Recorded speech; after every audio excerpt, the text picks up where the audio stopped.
सुरुवात करूया. यस. नमस्कार मित्रांनो. आजचा विषय आणि वक्ता दोन्ही खूप महान आहेत. पण मलाही टेन्शन आलं पहिल्यांदा की म्युझिक थेरपी संगीतोपचारावरती काय बोलायचं आधी. पण आधी संगीत ओळख करून विषयाची आणि मग वक्त्याची असं दुहेरी शस्त्र आलं होतं. थोडीफार माहिती गोळा केली. लहानपणी आपण असताना शाळेत मध्ये एक गोष्ट ऐकायचं, राजदरबारी तानसेनाने मेघमल्हार गायला आणि धो धो पाऊस पडला. ही जर म्हणजे खरं खोटं मला माहित नाही, पण गोष्ट ऐकली खूप चांगली वाटायची. आणि त्याचबरोबर या संगीतामध्ये एवढी अगाध शक्ती आहे हे मला आता मंजूशी बोलल्यावरती जास्त पटायला लागलं की हो खरंच आहे. तर ही साधना आहे एक प्रकारची, आणि ती साधना पूर्ण केल्यानंतर नक्कीच आपल्याला खूप मानवाच्या आयुष्यात फरक पडतो. बेसिकली ज्या दोन त्यांना रोग म्हणूया की मला माहित नाही आजार म्हणूया, पण एक डिप्रेशन आणि अँझायटी हे दोन प्रकार वारंवार दिसतात आपल्याला. तर या दोन्ही प्रकारावरती संगीतोपचार हा खूप प्रभावी उपाय आहे. आता म्युझिकल थेरपी किंवा म्युझिक थेरपी ही बऱ्याच वेळेला किंवा नेहमीच मानसिक व भावनिक स्थिती सुधारण्यासाठी वापरली जाते. त्याचबरोबर शारीरिक व्यथा असणाऱ्यांच्या आयुष्यातही संगीतोपचार हा चांगला बदल घडवून आणू शकतो. आणि म्हणूनच एमटी म्हणजे म्युझिकल थेरपीचा अप्रोच जो आहे हा naturally mood lifting property of music या बेसवरती आहे. आणि हा एक टार्गेट ओरिएंटेड अप्रोच असतो. याच्यामध्ये एक ध्येय ठरवलं जातं आणि त्या ध्येयाला अनुसरून एक एक म्हणजे पायरी पुढे जात असतो आपण. तर या म्युझिक थेरपीच्या पायऱ्या किंवा आपण इंटरव्हेन्शन म्हणतो की काय काय आहे ते. नुसतं संगीत नाही, पहिले संगीत गाणं, संगीत लिहिणं, संगीत ऐकणं, वाद्य वाजवणं, नाच, हे सगळे या प्रकारात मोडतात. आणि यातलं कुठलाही एक अप्रोच आपण घेऊ शकतो. आणि तुम्हाला गाणे लिहिणे हा कसा आहे, हो गाणे लिहिणे हा पण एक त्यातला महत्वाचा प्रकार आहे. आणि हे गाणे बेसिकली हे म्युझिक थेरपी आहे ना, याच्यात दोन प्रकारे अप्रोच टेस्ट केला जातो. आपण इंग्लिशमध्ये शिकलो ना ऍक्टिव्ह व्हॉइस, पॅसिव्ह व्हॉइस, त्याप्रमाणे एक ऍक्टिव्ह मेथड आणि दुसरी पॅसिव्ह मेथड. ऍक्टिव्ह मेथड मध्ये स्वतः मी आता मला माहित नाही, मी मंजूला विचारणार आहे की मी हा पेशंट शब्द वापरू शकतो का, पण स्वतः तो माणूस स्वतः गाऊ शकतो, स्वतः वाद्य वाजवू शकतो, त्याला ऍक्टिव्ह म्हणतात. आणि पॅसिव्ह म्हणजे त्याने एखादी सीडी लावली, एखाद्या टीव्हीवरती म्युझिक ऐकतोय किंवा कोणीतरी त्याच्या खाली गाते तिकडे तो ऐकत उभा आहे, हा पॅसिव्ह अप्रोच झाला. काही काही संगीतोपचार तज्ञ आपल्या मंजूसारखे कदाचित ते दोन्ही अप्रोच वापरत असतील. तर या म्युझिक थेरपीचे संगीतोपचाराचे वेगवेगळे प्रकार पण आहेत. जास्त काही मला म्हणजे मंजू सांगणारच आहे, पण तरी मी एक ओळख देण्यासाठी म्हणतो की एक अनालिटिकल म्युझिक थेरपी अप्रोच आहे, ज्याच्यामध्ये गाणं म्हणणं किंवा वाद्य वाजवणं हा प्रकार येतो. तर दुसरा आहे बेनेन्झॉन म्युझिकल अप्रोच. याच्यामध्ये तुमच्या आतील अंतर्मनातील संगीताची आयडेंटिटी ओळखली जाते आणि त्याप्रमाणे ट्रीटमेंट किंवा हे तज्ञ आपल्याला माहिती देत असतात. आणखीन बरेच प्रकार आहेत, पण या प्रत्येकामध्ये आपण जास्त डिटेल त्याची गरज नाही, निदान मी नाही, मंजू नक्कीच जाईल. याच्यामध्ये आणखीन एक एन्शियंट काळापासून प्रकार चाललेला आहे, म्युझिक थेरपी आणि दुसरा साऊंड थेरपी. म्युझिक थेरपी आता ही नवीनच डेव्हलप झालेली ब्रांच आहे. साऊंड थेरपी हा अनालिटिकल टिबेटियन अप्रोच आहे. आपण हे दोन्ही प्रकार कसे आहेत ते आपल्याला आपले महनीय वक्त्या सांगतीलच. तर आता हे एवढा जो प्रकार आपण ऐकला क्लिष्ट प्रकार, त्याबरोबर आता आपल्या वक्त्याची पण हा कसा समजावून सांगणार आहे, म्हणजे त्याचं ज्ञान किती विस्तारित आहे ते बघून घेऊया. आजची आपली वक्ती डॉक्टर मंजुषा गोवंडे थत्ते, ज्याच्यामध्ये तिचं मी परवाच व्हॉट्सअप बघताना फेसबुकवरती एक वाक्य वाचलं होतं की मनाची तरलता किती असावी याच्यावरती तिने लिहिलं होतं, एक डायटोन मध्ये केले कोकिळेचे कुंजन बंद, डायटोन मध्ये केले कोकिळेचे कुंजन बंद, पण सांगा पहिल्या पावसाची कुठे मिळेल हा मृदगंध. एक कवी मन असतं, त्याच्यातून ही भावना व्यक्त केली तिने. मंजू बरोबर आहे ना? मी वाचलेलं बरोबर, नक्की. हा खूप बरोबर आहे. वर्षापूर्वीचे. मला ते खूप वर्षावर सांगता येणार नाही, पण खरोखर मला खूप आवडलं हे. आणि ही आजची सद्यस्थिती आहे. आपण ते करतो, पॅक करतो, डायटोन असतो, म्युझिकची सीडी असते, पण प्रत्यक्षात मृदगंध हा काय असतो हा अनुभवायलाच लागतो. तसंच तिच्या आणखीन म्हणजे स्वरमंजुषा संगीत अकादमी ही तिच्या मालकीची आहे. आणि तिने मी एक रेफरन्स वाचलं की दूर्वांवरती शास्त्रीय संगीताचे संस्कार करणारी आहे. मला पण खरं फार कळलं नाही, पण समथिंग न्यू असं मला फील झालंय की नक्की हा काय प्रकार आहे. विचारू आपण तिला प्रश्न. तर मी हा प्रश्न नक्की ठेवलाय मंजू, उत्तर तयार ठेव. तर माझी विद्यार्थिनी आहे, तिचं नाव ध्रुव आहे. अरे बाप रे, म्हणजे सगळं म्हणजे माझी विकेट पडली फ्रँकली स्पीकिंग, हरकत नाही. ही मंजुषा आपली BSc मॅथमॅटिक्स केलंय, त्याच्यानंतर तिने MA संगीत केलंय आणि संगीताचार्य ही PhD ची पदवी मिळालेली. तिने वेगवेगळ्या गुरूंकडून मार्गदर्शन घेतलेलं आहे. त्याच्यामध्ये श्री वसो दसकर, सौ शुभदा पावगी, श्री पंडित अभ्यंकर, पंडित मधुबुवा जोशी, आणि यातल्या लिस्ट मध्ये शेवटचं म्हणजे तुमच्या माझ्या चांगलाच परिचयाचं आहे, डॉक्टर सुचेता बिडकर. येस, आपल्या शाळेतल्या बिडकर बाई, ज्यांनी हिंदी मराठी दोन्हीमध्ये MA केलं होतं. हे आपण मिलिंदने थोडा सादर केलेल्या कोण बने करोडपती मध्ये ही सगळी माहिती मिळाली होती आपल्याला. तर तिने जो प्रबंध सादर केलेला आहे की हिंदी काव्यातील मराठी कवींचं योगदान, या तिच्या प्रबंधाला उत्कृष्ट प्रबंधाचं प्राइज मिळालेलं आहे. म्हणजे आम्हाला अभिमान आहे. एकतर हा विषय गहन, त्याच्यात ते प्रबंध लिहिणं महागहन, आणि त्याच्यात ते उत्कृष्टता प्राइज मिळवणार. We are proud of you. म्हणजे नक्कीच विविध स्पर्धा परीक्षेसाठी ती परीक्षक म्हणून जाते. महाराष्ट्र शासनाच्या विविध कला महोत्सवात सहभागी होते. एक प्रकारची सामाजिक भावना तिची दिसते त्याच्यामध्ये. त्याच्यामध्ये वनवासी आश्रम, अनाथ आश्रम, वृद्धाश्रम, अंधशाळा आणि वानप्रस्थाश्रम इत्यादी प्रोग्राम म्हणजे संस्थांसाठी तिने विनामूल्य प्रोग्राम केलेले आहे. तसेच डोंबिवली वनवासी आश्रमात ईशान्य भारतातून आलेल्या काही मुलींना देखील तिने गायनाचं शिक्षण दिलेलं आहे. संगीताबरोबरच वाचन, पर्यटन हे छंद तिने जोपासलेले आहेत. सामाजिक पर्यटन म्हणून आनंदवन आणि हेमलकसा इथे तिने सहली अरेंज केलेल्या आहेत.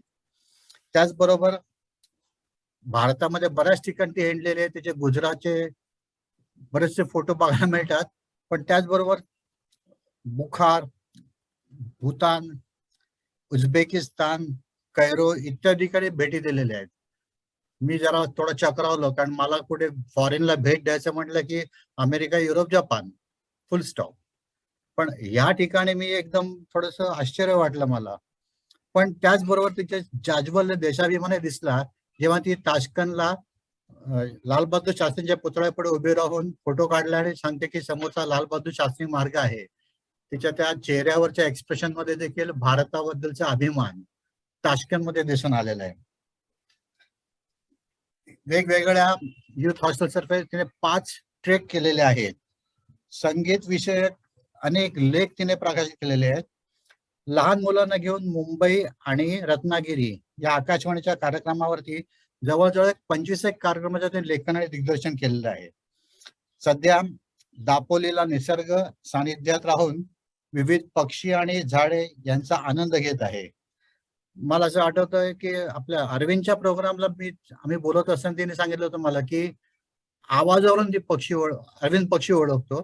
ती म्हणाले मी पण हेच करते इथे दापोलीला सध्या. खरंच कौतुक केलं पाहिजे तुझं आणि अरविंदाचं पण. मला 2 पक्षी प्रामाणिकपणे ओळखता येतात फक्त आवाजावरून, सांगायची गरज नाहीये. तर अशी ही बहुआयामी व्यक्तिमत्व आपल्याला वक्ता म्हणून मिळालेलं आहे. मी आपल्या गुंफणच्या या वेबिनार मध्ये तिचं स्वागत करतो आणि माईक तिच्याकडे हँड ओव्हर करतो. Manju, your time starts now. Thank you. Thank you Datta. सर्वप्रथम मी एक प्रार्थना म्हणते. ओम ब्रह्मनादं विष्णुनादं नादरूपं महेश्वरं नादानन्दं परब्रह्मं तं नादं समुपास्महे. नादब्रह्माला वंदन करते. माझ्या सर्व गुरुवर्यांना वंदन करते आणि तुम्हा सर्व प्रिय मित्र मैत्रिणींना सप्रेम नमस्कार करते. खरं दत्तानी जी ओळख करून दिली, मला थोडंसं जास्तीच वाटलं ते. पण मी कबूल करते की काहीतरी मला करण्याची संधी मिळालेली आहे या संगीत क्षेत्रात आणि ती वेबिनारद्वारे तुमच्या समोर मांडायची मला जी मिलिंद, दत्ता आणि श्याम यांनी संधी दिलेली आहे, त्याबद्दल मी आभारही मानतेय. आणि मिलिंद, तुझं जास्ती कौतुक करते की तू परदेशात राहून सुद्धा तुझं कर्तव्य तू तंत्रज्ञ म्हणून चांगल्या प्रकारे निभावणार आहेस आणि निभवत सुद्धा आहेस. संगीतोपचार एक सहाय्यक उपचार या विषयावर मी माझे विचार आता प्रकट करणार. दत्तानी काही माहिती सांगितलेली आहे, त्याचं मला कौतुक वाटतं की त्यांनी बरीच माहिती तशी गोळा केलेली आहे.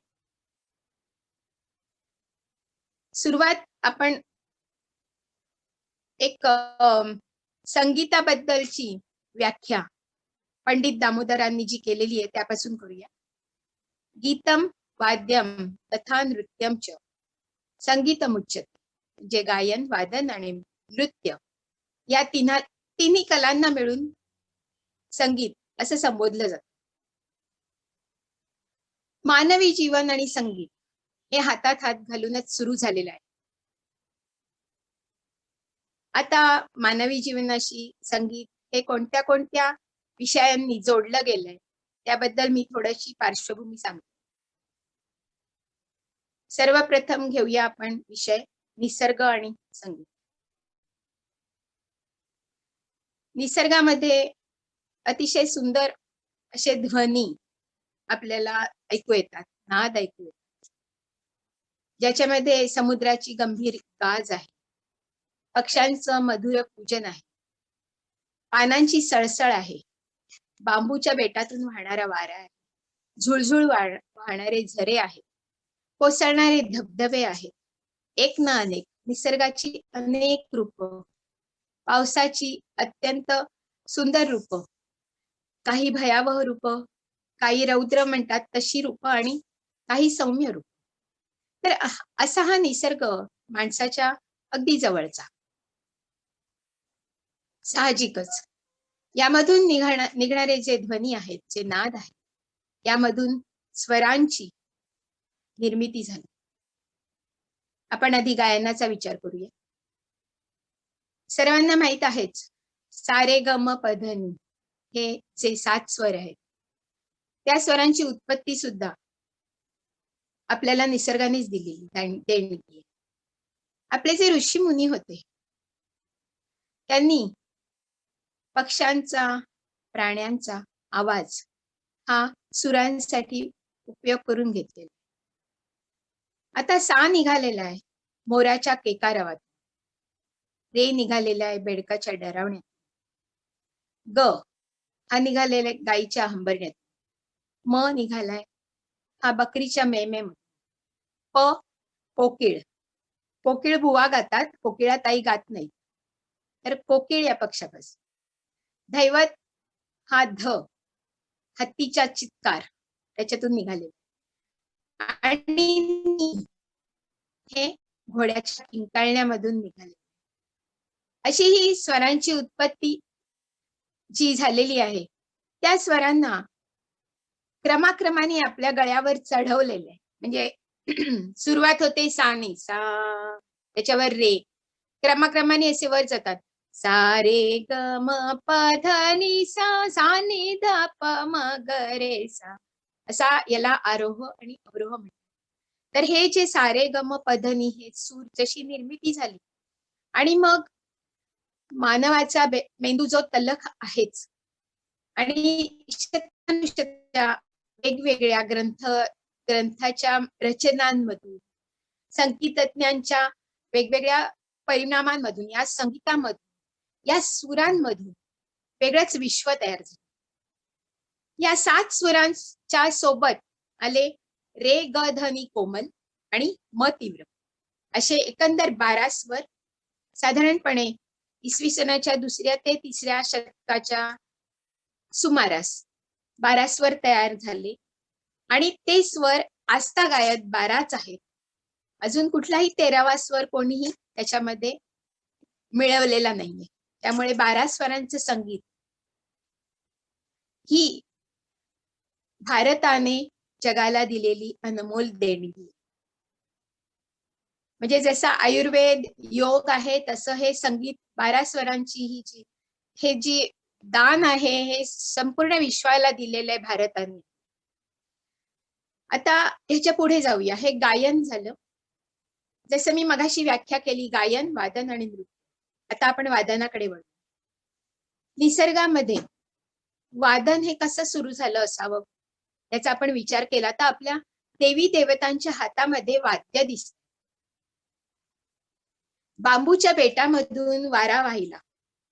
तुम्हाला माहित असेल की बांबूची जे बेट असतात त्याच्यामध्ये मध्ये मध्ये जी गॅप असते त्याच्यामधून वारा जेव्हा वाहतो आणि बांबूला नैसर्गतः छिद्र झालेली असते आणि त्याच्यातून जाणारा वारा हा आपोआप एक नाद निर्माण करतो आणि त्याच्यामधूनच तयार झाली भगवान श्रीकृष्णाच्या हातातली बासरी. बास म्हणतो ना आपण, बास म्हणजे बांबू आणि त्यापासून तयार झालेली बासरी ही भगवान श्रीकृष्णाच्या हातात.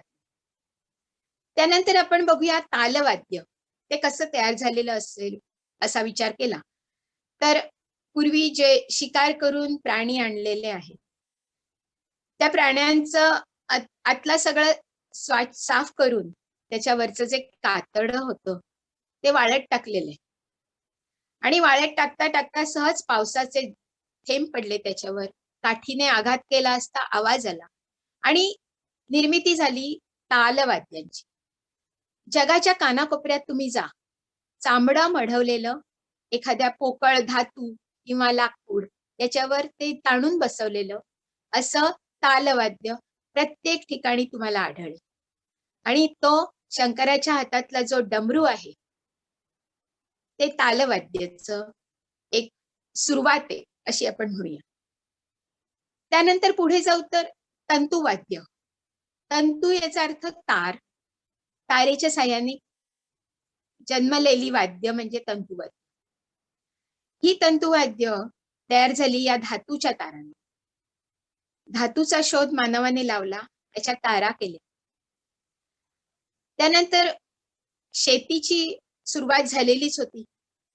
धान्य, भाज्या अशा तयार झालेल्या होत्या. कुठेतरी आपण म्हणतो ना अपघाताने काहीतरी चांगलं घडतं तर कोणीतरी भोपळ्याच्या बिया लावलेल्या असताना ते कडू निघाले आणि तो त्याचा आकार गोल होता, असा पूर्ण गोल तुंबा. तर तो कडू भोपळा खाण्याच्या उपयोगाचा नव्हता. न माणूस खाऊ शकत होता न जनावर. मग त्याचा काय करायचा उपयोग? तर त्याच्या आतलं संपूर्ण गर आणि बिया सगळं काढून तो सुकवला.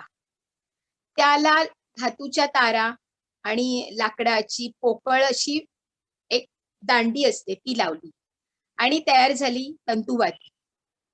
सरस्वतीच्या हातातली वीणा तयार झाली. नारदाच्या हातातली नारदीय वीणा तयार झाली. तंबोरा तयार झाला आणि मग अनेक. त्याच्यासाठी हे भोपळे, लाकूड, धातू याचा उपयोग केला गेला. म्हणजे ह्या वादनामध्ये आपण बघू पारंपरिक वाद्य जी असतात ती ह्या निसर्गात मिळणाऱ्या साधन सामग्रीवरच आधारलेली आहेत, त्याच्यातूनच निर्माण झाली. तर या वादनाकडून आपण आता पुढे जाऊया नर्तनात. संपूर्ण दिवस काम केलंय आणि तो थकवा घालवण्यासाठी नृत्यापेक्षा दुसरं चांगलं साधन नाही. शेकोटी पेटवलेली आहे आणि त्याच्या आसपास स्त्री पुरुषांनी पेर धरलेला आहे. त्याच्यामध्ये काय असतं की हाताच्या विविध मुद्रा असतात, पायाचे पदन्यास असतात वेगळे वेगळे आणि त्यासोबत वादन असतं, एखाद्या ढोलकी किंवा एखादं तालवाद्य असतं आणि गायन असतं. हे सगळं मिळून नृत्य तयार होतं. म्हणजे हे बघा अजूनही लोकसंगीत आपण लोकनृत्य पाहिली तर स्त्री आणि पुरुष कसे एकमेकांच्या कमरेला धरून असे छान गोल फेरे घेत असतात, वेगवेगळ्या आकृती तयार करत असतात. तर हे नर्तन पण आपल्याला निसर्गातूनच मिळाले. आता आजकाल हा निसर्ग माणसाच्या फारच लांब गेलेला दिसतोय, शहरामध्ये विशेषतः. आणि त्यामुळे मी असं बघितलं, की म्हणजे माझ्या मुलांनीच सांगितलं मला, की "आई असे ॲप्स निघालेत, की पावसाचे आवाज आहेत, वारा वाहतोय किंवा अ, असे ढगांचा गडगडाट आहे किंवा छान असं काही." ते म्हटलं चांगलं आहे ना, की एखाद्या काम करत असताना, अभ्यास करत असताना ते ऐकलं, की त्याच्यातून आपण निसर्गाच्या जवळ आहोत असं कुठेतरी वाटतं आपल्याला. आणि आपण आपला जेव्हा स्वतःचा विचार करतो, तेव्हा खरोखर आपण जेव्हा निसर्गात 1 दिवसाची का होईना सहल आपण केली. लोणावळ्याला गेलो होतो आपण 10वीत असताना, 11वीत असताना.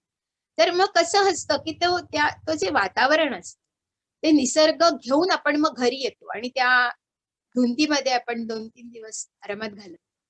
तर आणि परत-परत तो निसर्गाचा पुनर्प्रत्यय, पुनरअनुभव घ्यायला आपल्याला खूप आवडतं. म्हणजे मला वाटत नाही, की निसर्ग मला आवडत नाही असं म्हणणारं कोणी आहे. मला वाटतं प्रत्येकाला निसर्ग आवडतो. तर हा झाला विषय निसर्ग आणि संगीत. त्याच्या पुढचा विषय भक्ती मार्ग आणि संगीत. भक्ती मार्ग आणि संगीत म्हटल्याबरोबर तुमच्या डोळ्यासमोर येते आरत्या, विविध श्लोक, स्तोत्र आणि भजन, कीर्तन. देवाचं नाव घेणे, देवाची प्रार्थना करणे. पूर्ण जगामध्ये आपल्याला या प्रार्थना दिसून येतात. आणि आपल्या भारतामध्ये इतके चांगले गुणी संत म्हणजे आपल्या महाराष्ट्र भूमीतच किती संत होऊन गेले. त्यांची ती परंपरा, त्यांची ती भजनं आणि तुम्ही एक बघा, की संतांचा कोणताही अभंग कोणत्याही संतांनी लिहिलेला असू दे, त्याच्यामध्ये शब्द एकतर खूप सोपे असतात आणि दुसरं म्हणजे त्या शब्दांना रचना, शब्दांची रचना इतकी गेयतापूर्ण असते, की तुका म्हणे होय मनाशी संवाद. हा जो आहे अभंग म्हणजे संत तुकाराम म्हणतात मनाशी संवाद होऊ दे. आपुलाची वाद आपणासी वृक्षवर आम्हा सूर्य रे वंचते. म्हणजे निसर्ग पण आला, संगीत पण आलं, मनाशी संवाद पण आला. हे संतांनी सांगून ठेवलेलं आहे अनेक रचना.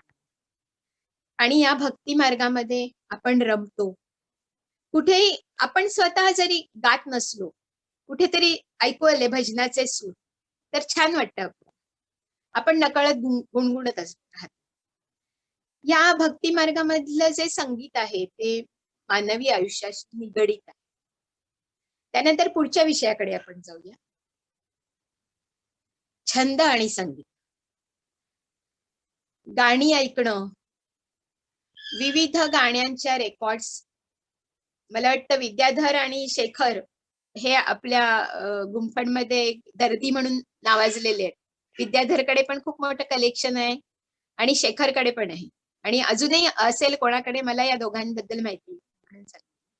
तर हे जे कलेक्शन करणं असतं, हा जो छंद आहे, हा स्वतःपुरता मर्यादित न ठेवता आपण दुसऱ्यांनाही देत असतो. तर या छंदामध्ये जो ऐकण्याचा छंद असतो, याच्यातून मिळणारा जो आनंद असतो, हा खरोखर म्हणजे आपल्याला सकारात्मक ऊर्जा देतो. जेव्हा आपण हे छंद वेगवेगळ्या स्वरूपात जोपासतो, तेव्हा गृहिणींचं काम हलकं होतं.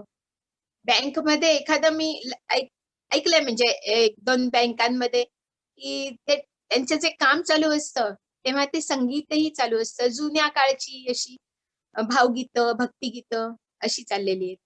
आणि मग लोकांची कामं सुरळीत थोडीफार व्हायला लागतात. कारण ते संगीताचा एक प्रभाव. म्हणजे अशा प्रकारचे आता मी आजच न्यूज वाचली, की भारतीय संगीत भारतीय विमानतळांवर वाजवावं, असं कोणीतरी एक सल्ला दिलेला आहे, की त्या संगीताचा उपयोग करा. तर हे हळू-हळू भक्ती मार्ग आणि संगीत, छंद आणि संगीत याच्यातून आपण थोडं पुढे जाऊ. पुढचा विषय घेते मी, अभ्यास आणि संगीत. जे प्रत्यक्ष संगीताच्या निर्मितीमध्ये गुंतलेले कलाकार असतात, त्यांच्यासाठी हा खूप मोठा अभ्यास आहे. जरी स्वर 12 असले तरी सुद्धा त्यातून खूप मोठं विश्व तयार होतं. नुसतं सूर नाहीत, त्याच्यातून निर्माण होणार राग संगीत, जे शास्त्रीय संगीत, नाट्य संगीत, अभंग, भक्तिगीत, वेगवेगळी चित्रपट गीत, Hindi, Marathi, English, western classical, एक ना अनेक, असा मोठा महासागर. आणि ह्याच्यामध्ये सांगू का, हा अभ्यास करणारे कधीच असं म्हणणार नाहीत, जे खरोखर अभ्यासू आहेत ते, की माझा अभ्यास पूर्ण झाला, मला सगळं संगीत आलं, असं कोणीही म्हणणार नाही. आणि याच्या पार्श्वभूमीवर मी एक छोटीशी एक कथा सांगते पुराणातली. भगवान विष्णू आराम करत असतात आणि त्यांच्या समोर नारद मुनी त्यांची वीणा वाजवत असतात. हे जो एक पायंडा होता, त्याच्यामध्ये एक दिवस काय झालं, की नारद मुनी जेव्हा वेगवेगळे राग वीणेवर वाजवत होते, तेव्हा त्यांना कुठेतरी एक मनामध्ये गर्व निर्माण झाला. हे आपण पुष्कळदा बघितलंय, की नारदाला गर्व झाला आणि विष्णूंनी त्याचं गर्वाचं हरण केलं. तर या ज्या वीणा वादनामध्ये नारदाला गर्व झाला आणि त्यामुळे काय होतं, जो कलाकार कला सादर करत असतो ना, त्याच्या भावना त्या गाण्यातून म्हणा, वादनातून म्हणा, नर्तनातून म्हणा, अशा उतरत असतात. मनामध्ये जर नम्रतेचे भाव असतील, तर तशी ते एक भक्ती असेल, तर ती दाटून येते आणि ती आपोआप उतरते त्या स्वरांमध्ये. तसं काय झालं, की तो गर्व होता ना, तो सुद्धा उतरला वीणा वादनात. विष्णू झोपलेले होते, शेषशायी विष्णू, पण त्यांच्या कपाळावर आली आठी. नारदाला दिसली. नारदाने लगेच वीणावादन थांबवलं आणि हात जोडून ते उभे राहिले विष्णू आणि सांगितलं, भगवान, काही माझ्याकडून चूक झाली का? विष्णू म्हणाले, अरे नारदा, काय वाजवतोयस तू? नाही म्हणजे काय झालं, मला सांगा भगवान, काय काहीतरीच वाजवतोयस. अरे बापरे, नारदाचा गर्व तिथे ओसरला. बरं, आता पुढे काय? मग आता परत प्रसन्न करायचं विष्णूला, मग करायचं काय? ठीक आहे प्रभू, आता मला सांगा तुम्ही पुढे काय करू? ठीक आहे, गंधमादन पर्वत जो आहे, गंधमादन, त्या पर्वतावरती हनुमान तिकडे आहे आणि तिकडे तो तप करतोय. तू हनुमंताला जाऊन घे आणि मग त्याच्याकडूनच तू जाणून घे की काय करायला हवं. गंधमदन पर्वतावर पोचता पोचता त्याला काही सुंदर स्त्रिया दिसल्या, पण त्या कुरूप झाल्या होत्या. कोणाचं नाक तुटलंय, कोणाचा हात तुटलाय, कोणाचा एक डोळा नाहीये, कोणाचा कान एक असा तुटलेला आहे. असं सगळं बघून नारदाला आश्चर्य वाटलं, की नारद म्हणाले, की स्त्रियांना हात जोडून त्यांनी विचारलं, की तुम्ही एवढ्या सुंदर आहात, तुम्हाला हे काय झालं आणि तुम्ही विव्हळताय, काय झालं?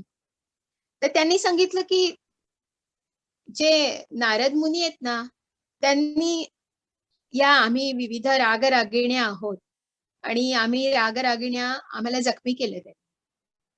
बरोबर काही वाजवलं नाही, त्यामुळे आमची अशी परिस्थिती.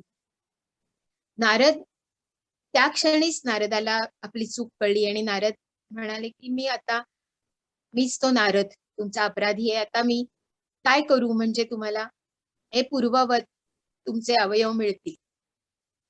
तर त्यांनी सांगितलं, की तुम्ही हनुमंताकडे चाललेलेच आहात, तर तुम्ही त्यांच्याकडून विद्या ग्रहण करू. नारद पुढे गंधमदन पर्वतावर जाऊन हनुमंता पुढे जातात. तिथे गेल्यानंतर हनुमंताला खूप आश्चर्य वाटतं, की देवर्षी नारद कसे काय आले? मग तो सगळी कथा आणि व्यथा त्याच्यासमोर मांडतो आणि मग सांगतात, की मला तुम्ही शिष्य करून घ्या. आणि अशा पद्धतीने हनुमंताचे शिष्यत्व पत्करल्यावर हनुमंत नारदाची वीणा घेऊन सुंदर वीणावादन करतो आणि त्या वेगळ्या स्वरलहरींमधून एक वेगळंच विश्व तयार होतं नारदापुढे आणि त्यांना कळतं की मला हे काहीच अजून येत नाही.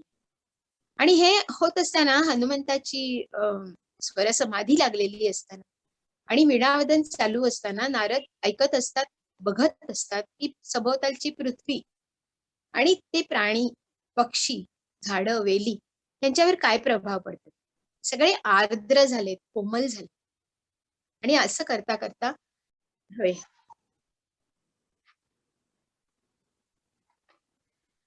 तर गंधमदन पर्वतावरती जेव्हा हनुमंताचं वीणावादन संपलं आणि वीणा नारदाची हातात घेतलेली वीणा हनुमंतांनी खाली ठेवली, तेव्हा सगळी धरतीचं म्हणजे जे कठीण धरती असते, जी माती असते ती कठीण असते, ती सौम्य अशी सैल अशी झालेली होती आणि त्याच्यावरती वीणा ठेवल्यावर ती वीणा आतमध्ये गेली.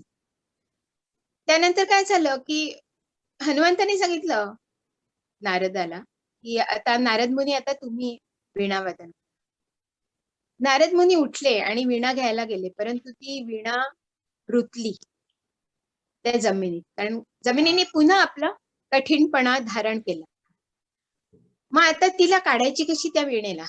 हनुमानाने सांगितलं तुम्हाला राग गायन करायला पाहिजे, की जेणेकरून ही वीणा पुन्हा आर्द्र अशा धरतीमधून तुमच्या जवळ येईल. इथेच तर नारदांना तो गर्वाचा जो भाव थोडासा राहिलेला होता तो पूर्ण गळून पडला आणि हनुमानाला पूर्ण शरण गेले. हनुमंताला सांगितलं की मला तुम्ही पूर्ण गायन शिकवा आणि मी तुमचं पूर्ण शिष्यत्व घेतोय आणि काहीही करा आणि मला पूर्णपणे त्या गायनाच्या समाधीत न्या, ज्या समाधीत मी होतो. अशा रीतीने हनुमंताचं शिष्यत्व पत्करून नारदांनी वीणा त्यांच्याकडे घेतली.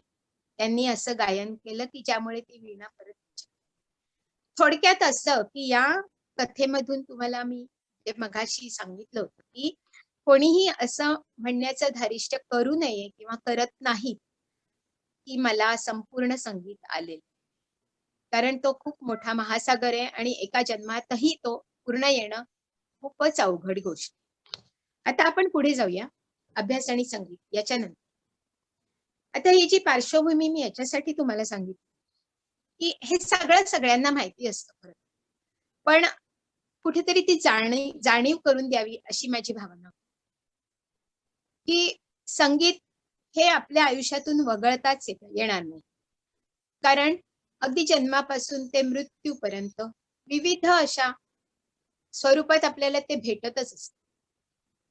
म्हणजे आईनी गायलेली अंगाई असो, पाळणा, किंवा पुढे गेल्यावर अडगुलं मडगुलं छोटं, आता मिलिंदला आणि जे आजोबा आहेत लहान बाळांचे, त्यांना ते लक्षात येतच असेल की किती पूर्ण घर त्या आनंदात सामील असतो. ते सगळे जण अडगुलं मडगुलं काय करतील आणि काय काय काय काय आपल्या जे पारंपरिक जे गाणी असतात ती या निमित्ताने का होईना ती गाणी पुढे आणि इथे इथे बसरे मोरा किंवा चाल चाल माझं ते सगळं आपोआप बाळाबरोबर येतच. आणि ही आपली एक संस्कृती. काहीही केलं तरी ही संस्कृती आपल्याला पुढे न्यायची, पुढच्या पिढीकडे द्यायची, स्फूर्त करायची. त्यामुळे ही गाणी सगळी बडबड गीतं म्हणू द्या किंवा लोकगीतं म्हणूया, ही पुढे पुढे जातातच. आमच्या लहानपणी आम्ही कसे भोंडल्याची गाणी म्हणायचो, ते नवरात्रीचे 7 दिवस. हे पण आता हळूहळू कमी व्हायला लागले, तरी पण कुठेतरी त्याची ती एक मार्ग निघतोय की आता पारंपरिक म्हणूया. तर अशा रूपाने ते संगीत आपल्या आयुष्यावर पूर्ण त्याचा परिणाम करत असतं, कमी अधिक स्वरूप. आता मी येते आपलं शरीर आणि संगीत याच्याकडे. इतका वेळ मी जे सांगितलं की जे निसर्ग आणि संगीत, भक्ती मार्ग आणि संगीत, छंद आणि संगीत आणि अभ्यास आणि संगीत, हे थोडंसं आपल्या मनाला प्रभाव करणारं हे संगीत. आता आपण शरीराबद्दल बघू. खरं तर हे संगीत शास्त्र याच्या सोबत येईल शरीरशास्त्र आणि मानसशास्त्र. तेव्हा तयार होईल संगीतोपचार. हा संगीतोपचार म्युझिक थेरपी ही सहाय्यक उपचार पद्धती म्हणून हळूहळू पुढे येते. खर तर आयुर्वेद, ॲलोपॅथी, होमिओपॅथी, युनानी आणि इतर कुठल्याही ज्या एक शरीराच्या रोगांसाठी उपयुक्त ठरलेल्या या ज्या पॅथ्या म्हणतील किंवा एक पद्धती म्हणतील, त्याच्यासोबत ही संगीत उपचार पद्धती ही कोणत्याही उपचार पद्धती बरोबर जाणार आहे. म्हणजे तुमची औषधं तुम्ही चालू ठेवायची आहेत आणि त्याच्याबरोबर हा संगीतोपचार घ्यायचा. आता असं आहे की संगीतोपचारामध्ये तुम्ही औषधे देता का? तर नाही. गोळ्या, औषधं, इंजेक्शन, कुठल्याही तपासण्या, मेडिकल हे काहीही नाही. मग काय असतं? आम्ही तर रोज गाणी ऐकतो. मग तो संगीतोपचार झाला का? नाही. तुम्ही रोज गाणी ऐकता, बरोबर आहे. आता समजा आपण बघितलं तर खूप जण लहान मुलं, मुली, बायका, पुरुष सगळेजण कानाला ते हेडफोन लावून गाणी ऐकत जात असतात.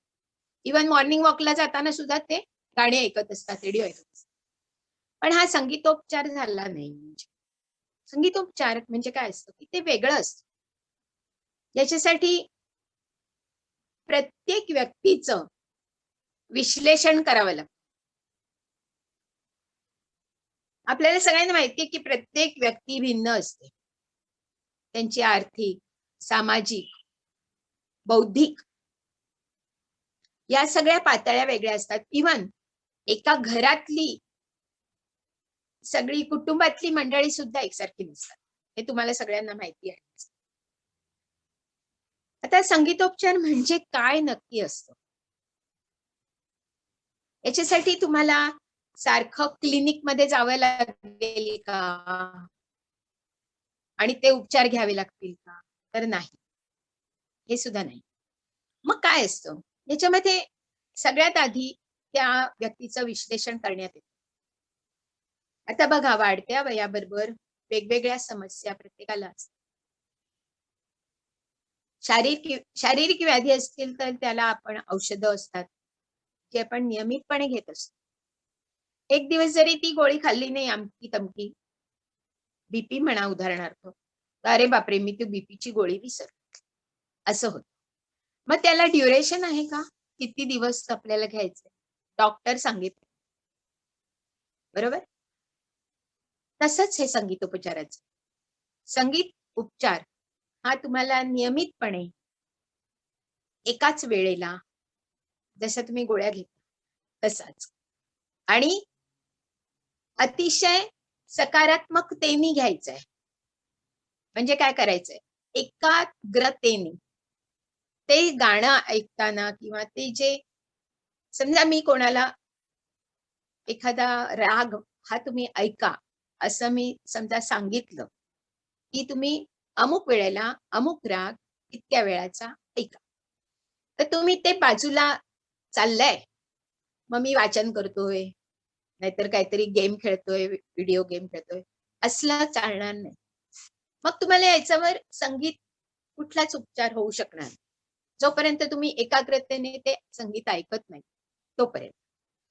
त्यामुळे हे एक संगीत उपचाराचं खूप महत्वाचं एक म्हणजे अट आहे, की तुम्ही अतिशय म्हणजे काय म्हणायचं त्याला, रेग्युलरली, नियमितता, त्याच्यानंतर सकारात्मकता आणि त्याच्यापुढे एकाग्रता. त्या 3 गोष्टी तुमच्याकडून अपेक्षित असतात, जेव्हा तुम्हाला पॉझिटिव्ह रिझल्ट हवा असतो तेव्हा. आता हे संगीत जे असतं ते प्रत्येकासाठी वेगळं-वेगळं का? तर हे कारण असं आहे, की प्रत्येकाच्या व्याधी वेगळ्या असतात. साधारणपणे मानसिक रोगांवर हे खूप चांगलं प्रभावशाली आहे. या बाबतीत आपल्याकडे संशोधन आता करायला सुरुवात झालेली आहे. पाश्चात्य देशांमध्ये याची हॉस्पिटल्स, की याच्यामध्ये हॉस्पिटल्समध्ये सेक्शन्स आहेत. तिथे म्युझिक थेरपी हा एक वेगळा सेक्शन आहे. की जसं प्रत्येक हॉस्पिटलमध्ये वेगवेगळ्या पद्धतीचे लोक येऊन तुमच्याकडून एक्सरसाइज वगैरे करून घेतात किंवा अजूनही काही काही वेगवेगळ्या पद्धतीने ट्रीटमेंट्स असतात, तशी ही म्युझिकची ट्रीटमेंट सुद्धा पाश्चात्य हॉस्पिटल्समध्ये आता रेग्युलरली दिली जाते. आता कसं असतं, खरं आपलं संगीत, आपल्याकडे हे सगळे उपाय आहेत, पण हे जेव्हा पाश्चात्य देशातून येतील तेव्हा हो हो हे बरोबर आहे, हा आता हे बरोबर, आता हे असंच करायला पाहिजे. मग हे कोणी केलंय, अमेरिकेत केलंय कोणीतरी अमुक धमुक वगैरे वगैरे. पण ठीक आहे, हे दुर्दैव आहे आपलं एक प्रकारे, पण काही हरकत नाही. त्या निमित्ताने का होईना संगीतोपचार याच्याकडे थोडस डोळस दृष्टीने लोक बघायला लागले. आता असं होतं की राग हिंडोल तो हायपर टेन्शनसाठी उपयोगी आहे. मग राग हिंडोल लावा, आम्ही ऐकतो. हे काय आमचं हायपर टेन्शन कमी झालंच नाही. हे असं कुठून तरी आपल्याकडे सध्या महागुरु जे आहेत व्हॉट्सअप त्याच्यावरून असे खूप येत असतात की आणि मग असं होतं हे काय हे खोटं आहे, बरोबर नाही. काय संगीतोपचार वगैरे हे सगळं काय बरोबर नाही. हे आपलं उगाचच काहीतरी. म्हणजे हे असे चुकीचे समज होऊ शकतात, पण असं नाहीये. आपली आपली रागसंगीताची जी परंपरा आहे त्याच्यामध्ये कमालीची शक्ती, कमालीची ताकद. आता पुन्हा मी शरीराच्या एक विशिष्ट ठेवणीकडे येते. म्हणजे शरीर आपलं कसं असतं की परमेश्वराने तयार केलेली उत्कृष्ट अशी कलाकृती आहे असं म्हणेन मी आपलं शरीर. आणि त्याच्यामध्ये इंजिनिअरिंग आहे, त्याच्यामध्ये आर्किटेक्चर आहे, कोणती शाखा नाहीये विचारा, सगळं आहे. आणि नाद तर आहेच, नाद. आता आपण एक छोटासा गेम खेळणार आहोत. प्रत्येकाकडे सेकंद असलेला काहीतरी असणारच आहे, आपल्या मोबाईलमध्ये असेल किंवा घड्याळ असतील. आपल्याला 30 सेकंद, प्रत्येक सेकंदाला 1 अशा प्रकारे टाळ्या वाजवायच्या.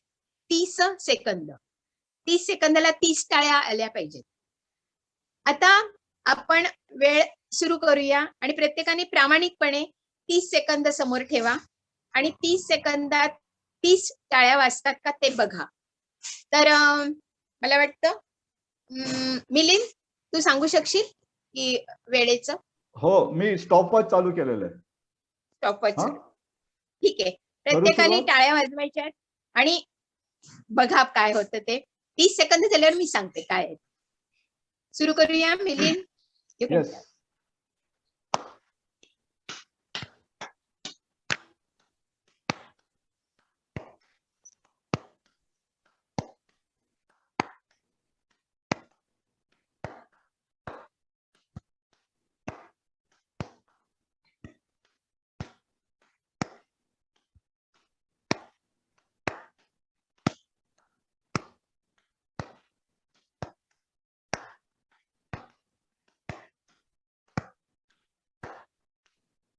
झाली 30 सेकंद.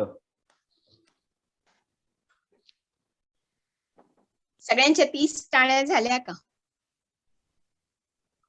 झाल्या.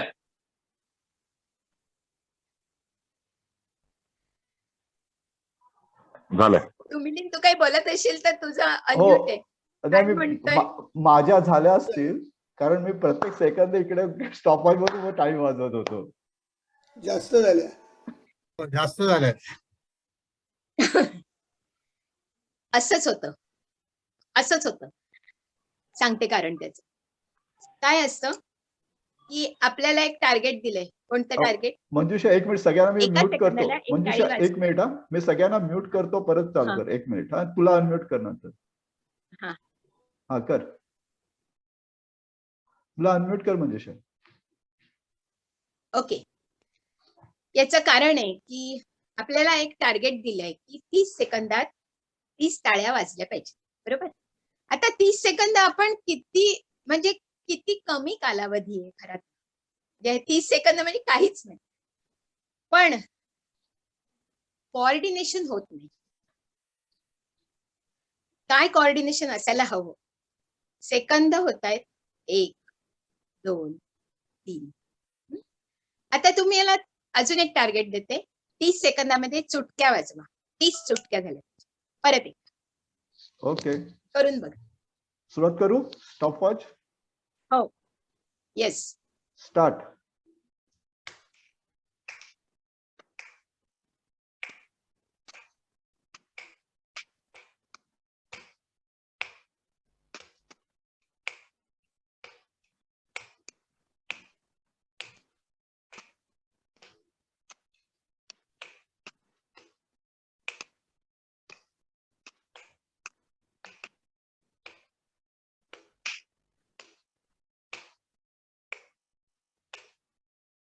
स्टॉप. झालं. 30 सेकंद काय झाले. झालं? 30 सेकंद झाले. 29. ह्याची मला खात्री आहे की सगळ्यांच्या 30 झाले असणार. येस. 39. 29. ठीक आहे, थोडंसं मागे पुढे. पण टाळ्यांच्या बाबतीत काय होतं, साधारण 10 टाळ्या बरोबर पडतात. 11वी टाळी थोडीशी सरकायला लागते आणि मग सरकत जातं सगळं. याचं कारण असे की 2 हातांचं आपलं कोऑर्डिनेशन आणि तो सेकंद हे सगळं एकत्र साधणं हे जरा अवघड जातं. तर हा एक मेंदूला खूप चांगला व्यायाम आहे. म्हणजे मी तुम्हाला सजेस्ट करीन की तुम्ही किमान 1 मिनिटं या टाळीचा अभ्यास करावा. 1 मिनिट काढू शकता आराम. 60 टाळ्या बरोबर झाल्या पाहिजे. ओके, आता आपण पुढे जाऊया. याचा उपयोग काय? आपल्या हृदयाचे ठोके नियमितच असतात, पण ते जेव्हा अनियमित होतात तेव्हा काहीतरी रोग झालेला आहे हे डॉक्टरांच्या लक्षात येतं. हृदयाचे ठोके जेव्हा आपण जॉगिंग करत असतो नियमितपणे फास्ट असतात. जेव्हा आपण झोपलेले असतो तेव्हा नियमितपणे शांतपणे चालू असतात, पण त्याच्यामध्ये अतिशय रेग्युलर इंटरव्हल्स असतात. त्यामुळे हे हृदयाचे ठोके हा नाद, हे नाद ब्रह्म आपल्या शरीराच्या आत आहे, ते तुम्ही ओळखायला पाहिजे. आता ह्याच्यामध्ये आपण अजून बघितलं तर शरीरामध्ये कफ, पित्त आणि वात हे 3 आयुर्वेदात दोष म्हटलेले आहेत. खरं तर या प्रकृती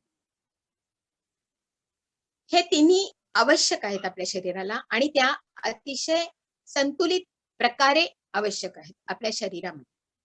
यांचं संतुलन बिघडलं की रोग होतो. आता मी परत संगीत विषयाकडे येते की संगीतामध्ये, शास्त्रीय संगीतातील राग आणि रागिण्या हा खूप अभ्यासपूर्ण असा एक खूप मोठा एक विषय आहे. आता याच्यासाठी मी म्हणते की राग संगीतामध्ये राग समय चक्र दिलेलं आहे आणि त्या राग समय चक्रामध्ये आपण 24 तासाचे 2 भाग केले, 12-12 तासाचे. म्हणजे त्याला दिवस आणि रात्र असं म्हटलेलं आहे.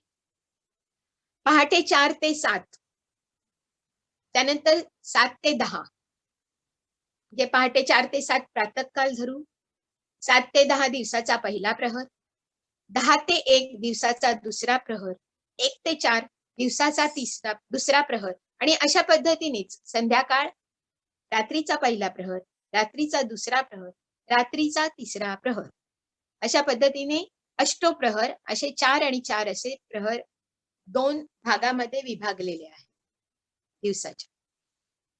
हे प्रहर आहेत ते 3-3 तासांचे. म्हणजे या प्रकारे आपण जेव्हा 4-12 असं करतो, म्हणजे 4 अशा वेगवेगळे विभागणी केली त्याची.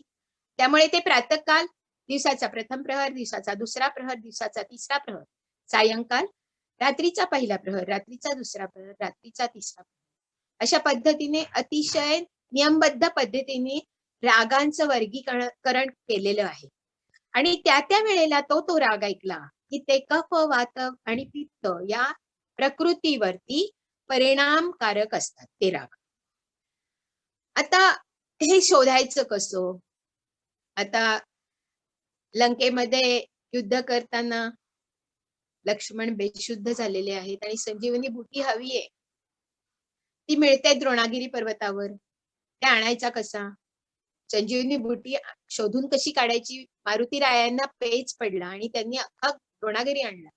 आणि मग राजवैद्यांना सांगितलं की तुम्ही शोधा आता याच्यात संजीवनी बुटी. तसं हे जो संगीताचा महासागर आहे, ह्या शास्त्रीय संगीताचा जो सागर आहे, याच्यामधून नक्की कोणाला काय उपयोगी पडणार आहे हे शोधून काढण्याचं काम म्युझिक थेरपिस्टचं असतं. कारण तुम्ही असं कुठेतरी वाचलेलं असतं किंवा काय, तर कसं असतं की आपल्याला एक उगाचच काहीतरी एक सवय असते की आपण काय मी करीन, माझ्यावर मी उपाय करीन, म्हणजे संगीत असो नाही तर काही असो. हे काय सोपं आहे म्हणजे, पण एवढं ते सोपं नाही. साधारणपणे जी वाढत्या वयात जे मानसिक त्रास असतात, त्याच्यामध्ये अल्झायमर हा भयानक एक प्रकार आहे. त्याची सुरुवात होते स्मृतिभ्रंशात आणि काहीतरी विसरायला लागतो आपण आणि जुनं आठवायला लागतो काहीतरी. ते मात्र परफेक्ट आठवतो, पण आता काल काय केलं किंवा आज सकाळी मी काय बोललो किंवा काय आज सकाळी भाजी कोणती होती, इव्हन हा साधा विषय सुद्धा विसरायला होतो. इथून सुरुवात होते की तुम्ही तुम्हाला स्वतःला जाणून घ्यायचं, स्वयं परीक्षा करायची. आणि ही स्वयंपरीक्षा प्रत्येक पायरीवर करायची आपल्याला. 60 उलटल्यानंतर हे जे सगळे आहेत ना मानसिक रोग, जे म्हणजे मन म्हणजे काय, खरं तर काहीच नाहीये. मन म्हणजे हा अवयव नाहीये, पण पूर्ण शरीर व्यापलेलं आहे या मनाने आणि या शरीरावरती या मनाची सत्ता चालते. म्हणून तर रामदास स्वामींनी मनाचे श्लोक लिहिलेत ना, 205 श्लोक आहेत. जगी सर्व सुखी असा कोण आहे, विचारी मना तुझी शोधून पाहे. मनात वाचिरे पूर्व संचित केले, तया सारखे भोगणे प्राप्त झाले. हे आता याचे अर्थ कळायला लागले हळूहळू. तर एक थोडीशी आपल्या वयाची एक म्हणजे धोक्याची घंटा म्हणून किंवा काय, आपण बघत असतो की आपण आता ज्येष्ठ झालेलो आहोत, ज्येष्ठ नागरिक, आणि त्याच्या पुढे वृद्धत्व आणि अतिवृद्धत्व इथे वाटचाल करायची असली आणि ती अतिशय व्यवस्थितरित्या आणि चांगल्या पद्धतीने आपल्याला पुढे जायचंय, जेणेकरून आपल्या स्वतःला आणि आपल्या घरच्यांना त्याचा त्रास होणार नाही. तर याचा आत्तापासूनच विचार करायला हवा आणि हा प्रत्येकाने करायला हवा, याच्यासाठी मी आग्रह करते. आणि त्याच्यासाठी संगीतोपचार हा खूप चांगला उपचार आहे. योग आहे, योगाचा खूप चांगला फायदा. आणि ह्याचे सगळ्याचे फायदे जे आपल्या शरीराला होत असतात ते आपल्यासाठीच, आणि किंबहुना आपण मन चंगा तो कटोती में गंगा म्हणतात ना, तर ती कशासाठी आहे की मन चंगा चांगला पाहिजे आपलं मन, तर पुढे सगळं. आता मी काही नोट्स काढलेले आहेत की ज्या काही रोगांवरती एक आपण विचार करूया. एक तर मानसिक रोग हा मेंदूमध्ये इनबॅलन्स झाल्यामुळे होतो. आता असं आहे की चांगल्या प्रकृतीचा माणूस, ज्याची तब्येत चांगली असते, तो चांगले विचार करतो. आणि दुःखी प्रकृतीचा माणूस किंवा ज्याला दुःख असतात, सतत काहीतरी होत आहे किंवा कोणाचा स्वभावही असतो की मला हे होतंय ते होत, तर ते कायम ते दुःखाचाच विचार करतात.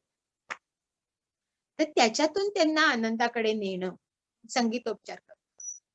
की सदैव आपले निगेटिव्हिटी, नकारात्मक ऊर्जा, म्हणजे ह्या व्यक्ती काय करतात, स्वतःही नकारात्मक विचार करतात आणि त्याच्याबरोबर घरच्यांचेही विचार तसेच मग व्हायला हवे असं काहीतरी त्यांना आतून वाटत असतं किंवा ते नकारात्मकतेकडे जात राहत. तर ही नकारात्मकता सकारात्मकतेकडे कशी आणायची, त्याला संगीताचा मोठा एक फायदा आहे. आता ह्याच्यामध्ये मी तुम्हाला एक सांगते की आपल्या न्यूरॉन्स असतात आपल्या मेंदूमध्ये, आणि ते मी मुद्दामून लिहून घेतले आहेत नोट्स, नाहीतर मला तसं बघायला लागत नाही, पण कुठेतरी मी चुकायला नको मागे पुढे व्हायला नको म्हणून सांगते की ब्रेन वेव्ज असतात, त्याच्यामध्ये गॅमा, बीटा, अल्फा, थीटा आणि डेल्टा हे आहेत. ते यापैकी डेल्टा म्हणजे अतिशय शांत, आपण खूप गाढ झोपलेला असतो ना, तेव्हा आपण डेल्टा या ब्रेन वेव्ह मध्ये असतो. आणि ही ब्रेन वेव्ह असते ना, अगदी लहान बाळ असतात ना, ती या डेल्टा मध्ये असते. म्हणजे खूप शांत, त्यांना काही विवंचनच नसतात. त्यामुळे अतिशय शांत झोप जेव्हा कोणत्याही वयाच्या व्यक्तीला आलेली असते तेव्हा ते डेल्टा मध्ये असते. आणि ही खूप सकारात्मक ऊर्जा असते. तुम्हाला माहीतच असेल की आपली छान झोप झाली की आपल्याला दुसऱ्या दिवशी खूप ताजंतवानं वाटतं. आणि झोप जर चांगली झालेली नसली तर दुसऱ्या दिवशी पण असं काहीतरी मरगळल्यासारखं वाटतं, उत्साह वाटत नाही. तर ही झोपेची जी अवस्था आहे ती डेल्टामध्ये या ब्रेन वेव्हची निगडीत.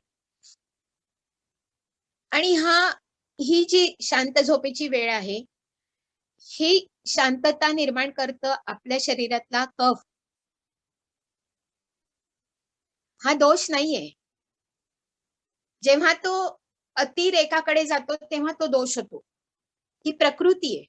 कफामुळे हे बाइंडिंग होतं, की आपली शांतता निर्माण होते. हा कफाचा उपयोग आहे. त्यानंतर ही 0 to 4 हर्ट्ज त्याच्यावर आहे, त्या वेव्हज. त्यानंतरचं येतं थीटा, जे 4 to 8 हर्ट्ज. आता ही जी लेवल असते थीटाची, ही साधारणपणे समाधी अवस्था. साधू संतांची जी समाधी अवस्था असते ती थीटामध्ये असते. एखादी आपल्याला गोष्ट पक्की माहित आहे की आपल्याला याच मार्गाने जायचं आहे, मेडिटेशन हे करायचं आहे. मेडिटेशन मध्ये आपली जी चक्र आहेत ना, सगळ्यांना माहिती आहे शरीरामध्ये जी 6 चक्र आहेत, तर त्या चक्रांना उद्दीपित करण्यासाठी, समाधी अवस्थेमध्ये जाण्यासाठी हा थीटा ब्रेन वेव्ह हे 4 to 8 हर्ट्ज याच्यामध्ये ते जातं. ठीक आहे. याच्यानंतर अल्फा हे 8 to 14 ही सगळ्यात हेल्दीएस्ट ब्रेन वेव्ह मानली जाते. आता हेल्दीएस्ट याची व्याख्या थोडी आपण करूया की याच्यामध्ये पित्त हे प्रबळ असतं. पित्त म्हणजे काय? ऊर्जा. ही ऊर्जा जेव्हा प्रबळ असते ना, तेव्हा ही अल्फा ब्रेन वेव्ह ऍक्टिव्हेट असते. आता ही ऊर्जा कधी कधी असते आपल्याकडे, आपण एखादं काम करत असू मनापासून, अनेक वर्ष करतोय आणि अजून आपल्याला त्याचा कंटाळा आलेला नाहीये, अशी कामं. कंटाळा येऊन केलेली कामं वेगळं, कर्तव्यापोटी काय करायचं असतं ते वेगळं, कंटाळून केलेलं. पण जेव्हा सकारात्मकतेने एखादं काम करत असतो आपण, तेव्हा या थीटा वेव्स नंतरच्या अल्फा वेव्स या आपल्या कामी येतात. आणि या आपल्या इम्युन सिस्टीमवर पण चांगल्या प्रभावशाली आहे. याच्यामुळे अँक्झायटी किंवा स्ट्रेस हा कमी होतो आणि हे पित्ताशी निगडित आहे. याच्यामध्ये साधारणपणे ज्या क्रिएटिव्हिटी तयार म्हणजे करणारे जे आर्टिस्ट असतात ते साधारण या थीटा ब्रेन वेव्स मध्ये असतात. पॉझिटिव्हिटी संपूर्णपणे ज्यांच्याकडे असते त्यांच्याकडे ही पॉवर असते की त्यांना कुठल्याही प्रकारचा स्ट्रेस वगैरे येत नाही. किंबहुना आपण बघूया की स्ट्रेस आला तरी तो पॉझिटिव्हिटीकडे जाणारा स्ट्रेस, निगेटिव्हिटीकडे जाणारा नाही. आपण तणावाखाली सुद्धा काही कामं चांगली करू शकतो. तर तिथे या थीटा ब्रेन वेव्स कामास येतात. यानंतर येतात बीटा या 14 to 40 14 ते 40.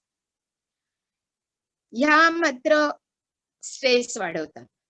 पण मी जसं सांगितलं की स्ट्रेस हा पॉझिटिव्हली नकारात्मकतेकडून सकारात्मकतेकडे जाणारा पण असू शकतो. तर हा स्ट्रेस आपण जेव्हा घेतो ना, तो जर चांगल्या कामासाठी घेतलेला असेल तर त्याच्यामुळे फायदाच होतो. पण त्याच्यामधून काहीतरी निगेटिव्हिटी आपण विचार करणार असतो, नकारात्मकता येत असेल तर मग ती मात्र खूपच त्रासदायक गोष्ट असते, त्याच्यामुळे स्ट्रेस वाढतो. आता ह्याच्या पुढे जो आहे तो गॅमा म्हणजे अबाव 40 हे टोटली स्ट्रेसफुल असतं. या ब्रेन वेव्ह टोटली स्ट्रेसफुल असतात. त्याच्यामधून कुठलंही सकारात्मक ऊर्जा मिळणं किंवा चांगले विचार येणं हे कधीही होत नाही. त्यामुळे ह्याच्यामधून बाहेर पडणं म्हणजे हा मेंदू माणसाचा जो असतो तो ह्याच्यामधून जो जेव्हा जातो ना गामामधून, तेव्हा तो एक्स्ट्रीम पोझिशन कडे जातो. जे नुसते ऍक्टिव्हिटी कोणतीही नसेल एखाद्याला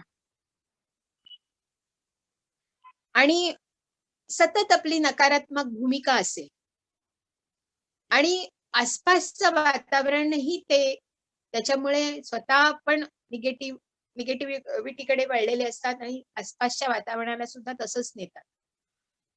तर हे होऊ नये म्हणून काही ना काही मेंदूला काम द्यायचं की जेणेकरून या 40च्या पर्यंत तो पोहोचणारच नाही. मेंदूला सतत असं काहीतरी काम द्या, काम करा, नाहीतर काही शोधून काढा.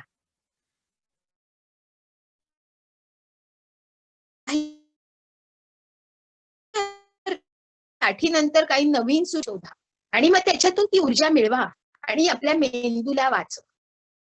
मेंदू जेव्हा 40 अबाव जाणार आहे ना, तेव्हा तुम्हाला वेगळे वेगळे मानसिक रोग होणार आहे. तर आपल्याला ते नकोय. त्याच्यासाठी पॉझिटिव्हिटी घ्या, काहीही चांगलं काम करा. आता आपल्याला चांगलं आणि वाईटची व्याख्या आपल्या मनात स्पष्ट आहे. कुठल्याही स्क्रीन समोर बसणं तासनतास हे काही पॉझिटिव्हिटीचं किंवा हा माझा छंद आहे हे कोणीही कबूल करून नका की तो नाहीच आहे. कोणताही स्क्रीन असो, भले तो टीव्ही असो, आपला मोबाईल असो, लॅपटॉप असो वगैरे वगैरे जे काय असेल. तर इतक्या चांगले आपले छंद असतात जे आपण तारुण्यामध्ये आपल्या कामामुळे आपण राहिलेले असतात. एखादी नवीन भाषा शिका, खूप आनंद देईल आणि आपल्यामध्ये एक पॉझिटिव्हिटी आणायचा प्रयत्न, नेहमी चांगले विचार. तर याच्यामध्ये संगीत हा उपयोग जो असतो, त्याचा संगीताचा उपयोग जो असतो तो खूप चांगल्या पद्धतीने होतो. कफ, पित्त आणि वात. पाणी पिते.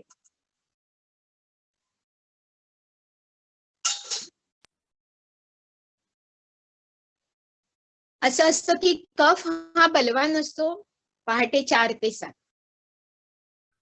आणि दुपारी 4 ते 7 या दरम्यानचे जे राग असतात ते कफ जेव्हा वाढलेला आहे किंवा काही त्रास आहे तेव्हा ते राग त्याच्यावर परिणाम. त्यानंतर येतं पित्त. कफ नाही, त्यानंतर येतं वात जे 7 ते 10 मध्ये येतं. 4 ते 7 मध्ये कफ, 7 ते 10 मध्ये वात आणि 10 ते 1 मध्ये पित्त. आता हे जे वेगळे वेगळे विकार आहेत ना, तर जसं आपण 10 ते 1 मधले राग घेतले समजा वेगळे 10 ते 1 किंवा पुढचे, तर त्याच्यामध्ये जे राग वेगळे वेगळे असतात त्याच्यामध्ये वेगवेगळ्या स्वरांचा उपयोग केलेला असतो. हे जे स्वर आहेत ना, सारेगम पधनी, रेगधनी, कोमल, म तीव्र असे 12 स्वर एका सप्तकातले. हे 12 देव असं मानलं गेलेलं आणि पूर्वीच्या ग्रंथकारांनी याच्यामधूनच वेगळ्या वेगळ्या भावना प्रकट होणारे राग तयार केले आणि या भावना प्रकट होणारे जे राग आहेत ते त्या प्रकृतीसाठी उपयुक्त आहेत. म्हणजे तुम्हाला दुपारच्या वेळेला राग सारंगचे प्रकार ऐकवले तर तुम्हाला आपला जो जेवणाची वेळ असते दुपारी 12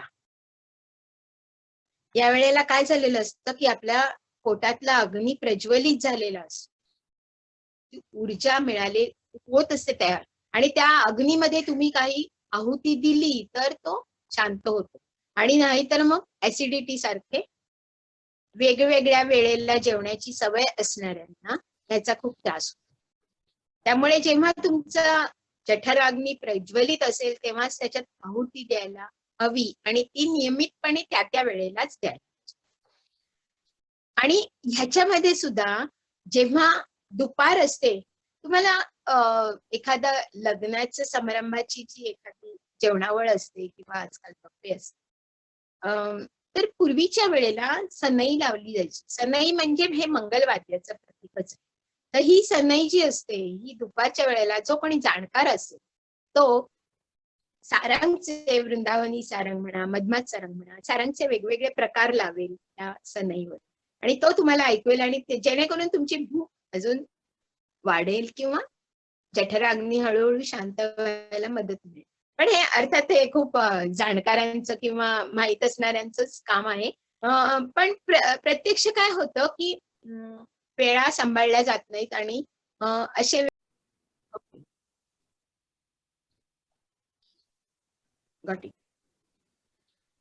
कोणाला काही प्रश्न विचारायचे आहेत तर विचारा किंवा मी तुम्हाला काही प्रश्न विचारते ते तुम्ही तुमचे उत्तर लिहा तुमच्याजवळ.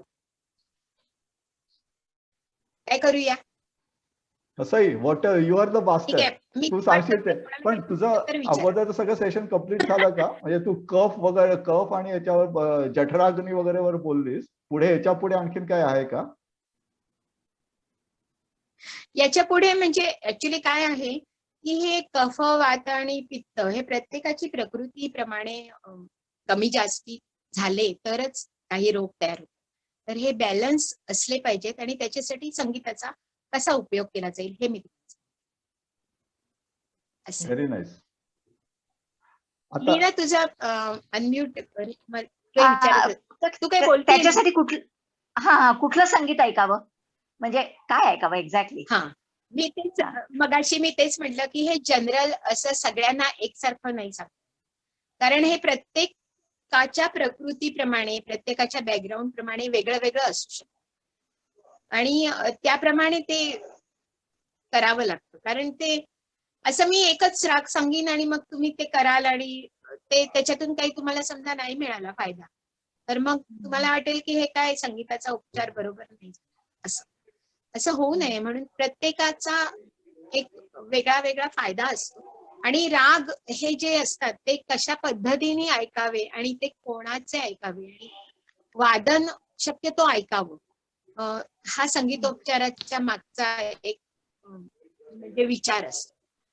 कारण काय असतं की एखाद्या शब्द असलेल्या रागामध्ये म्हणजे किंवा बंदिशी ऐकले आपण किंवा इव्हन भावगीत किंवा काय आहे ते जरी ऐकलं तर आपण आपला मेंदू त्या शब्दांमध्ये अडकतो. वाद्य संगीतामध्ये ते नसतं, वाद्याचा विश्वास वेगळा असतो.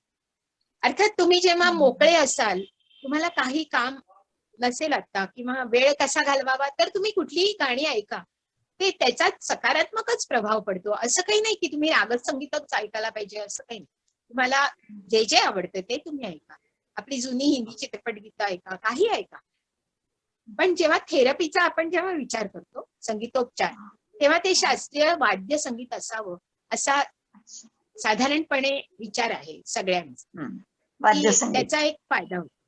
हा दत्ता, मला असं विचारायचं की ऍक्च्युली संगीत हे कसं उपचार करतं?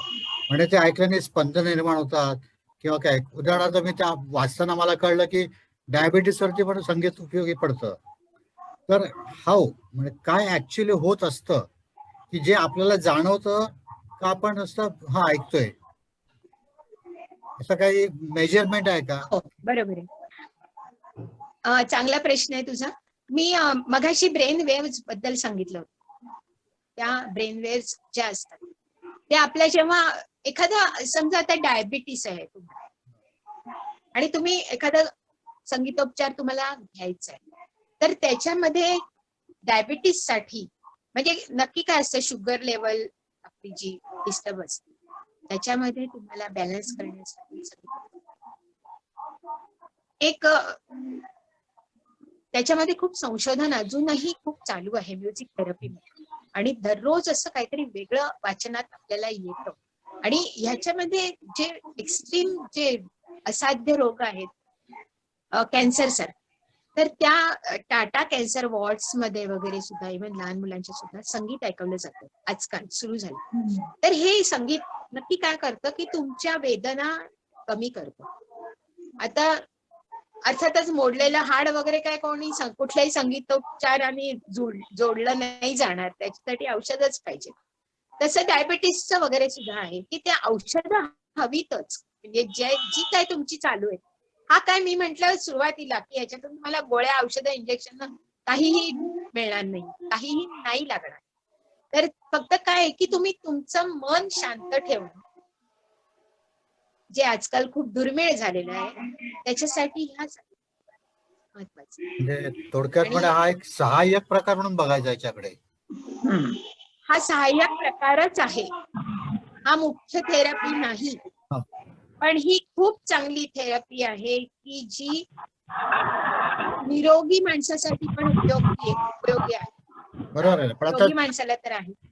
मला पुढे असं विचार की आता मी एक सामान्य माणूस आहे, मला रागदारी काही कळत नाही. करून नाही. तुम्ही कुठलंही गाणं ऐकलं तर त्याचा परिणाम विरुद्ध होऊ शकतो का? बंदच करशील. आता तुझं ते म्हणणं आहे ते बहुतेक खूप जण विचारतात की आम्हाला तर राग कळत नाही, आम्हाला तर एखादं वाद्य वाजवता येत नाही, आम्हाला गाता येत नाही, किंवा हे आमच्याकडे कला नाहीये, मग आम्हाला याचा काही फायदा होईल. तर उलट त्यांच्यासाठी चांगले फायदेशीर. कारण जेव्हा वाद्यसंगीत तुम्ही ऐकाल आणि मी तुम्हाला सांगितलं की त्याच्यामध्ये वेळ एक फिक्स वेळ पाहिजे, एकाग्रता पण पाहिजे आणि सकारात्मकता पण पाहिजे, तरच त्याचा फायदा होतो. आणि हे एका दिवसात नाही की मी आज एक दिवसात मी अमुक राग ऐकला आणि मला फायदा झाला, असं कधीच होणार नाही. त्याच्यासाठी कमीत कमी 28 दिवसाचा वेळ कालावधी आहे. 28. याच्यानंतर असं असतं की मग आम्ही हे कायमस्वरूपी चालू ठेवायचं का, तर हे तुमच्यावर आहे. कारण ही उपाययोजना तुम्हाला तुमची स्वतःची स्वयं उपचार आहे हा.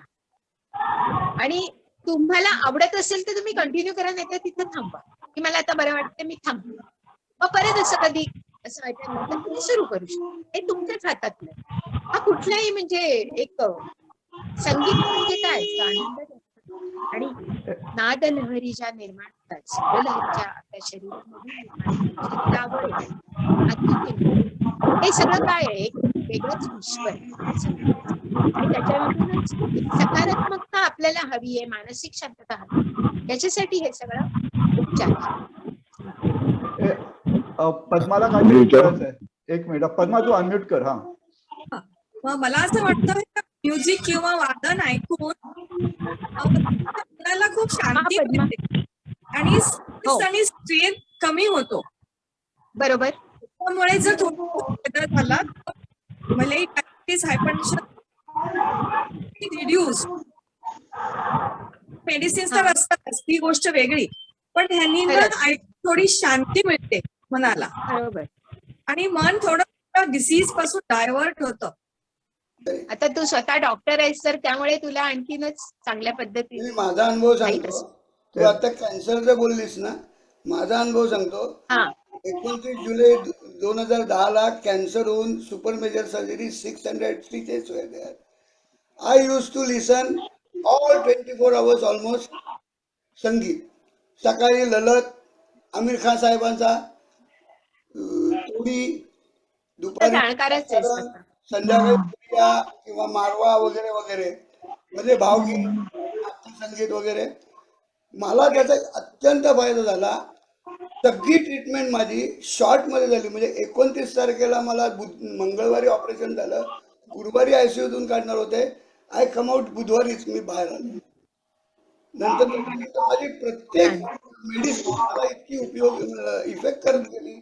आणि तुझ्या आता सांगितलं गंधाळची जी फ्रिक्वेन्सी आहे ती माझ्या मेंदूच्या फ्रिक्वेन्सीवर कुठेतरी काम करत होती. मला माहित नव्हतं ते गंधार आहे.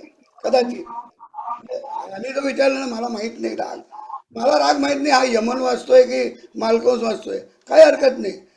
तुला त्याच्यामधून निर्माण होणाऱ्या कंपन लहरी तुझ्या कंपन लहरीशी किती जुळतात किंवा जुळत नाही त्याच्यावर पुढचा इफेक्ट अवलंबून असतो. Am I right? आणि त्याच्यामुळे मला भरपूर उपयोग झाला. म्हणजे मेडिसिन बरोबर मी माझी प्रकृती प्रत्येक वेळेला म्हणजे मला डॉक्टरांनी सेट पिरियड होता की तुमच्या स्थितीत असं अमुक अमुक एक आहे, तर प्रत्येक 2-2, 4-4 दिवस आणि रिकव्हरी एकदम फास्ट झाली आणि मला कळलंच नाही की मी एवढं मोठं काहीतरी सहन करून बाहेर आलोय. नक्कीच मला त्याचा विचारायचं आहे अनुषा. हा बोल. हा हा मला विचारायचं आहे.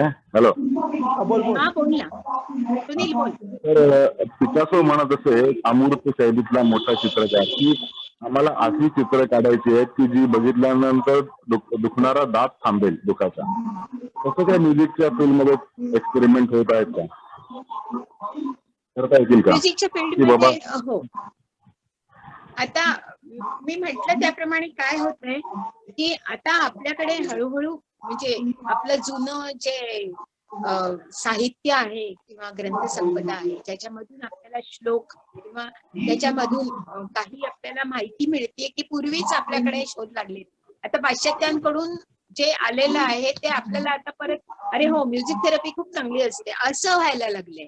ते उलट झालंय. पण काही का होईना उलट चक्र असलं तरी सुद्धा जसे सगळ्या कला ज्या असतात या नेहमीच प्रत्येकाला सकारात्मक ऊर्जा देत असतात. भले ती चित्रकला असो, शिल्पकला असो किंवा कोणतीही कला असो, कला या नेहमीच आनंद देत असतात, पॉझिटिव्ह एनर्जी देत असतात.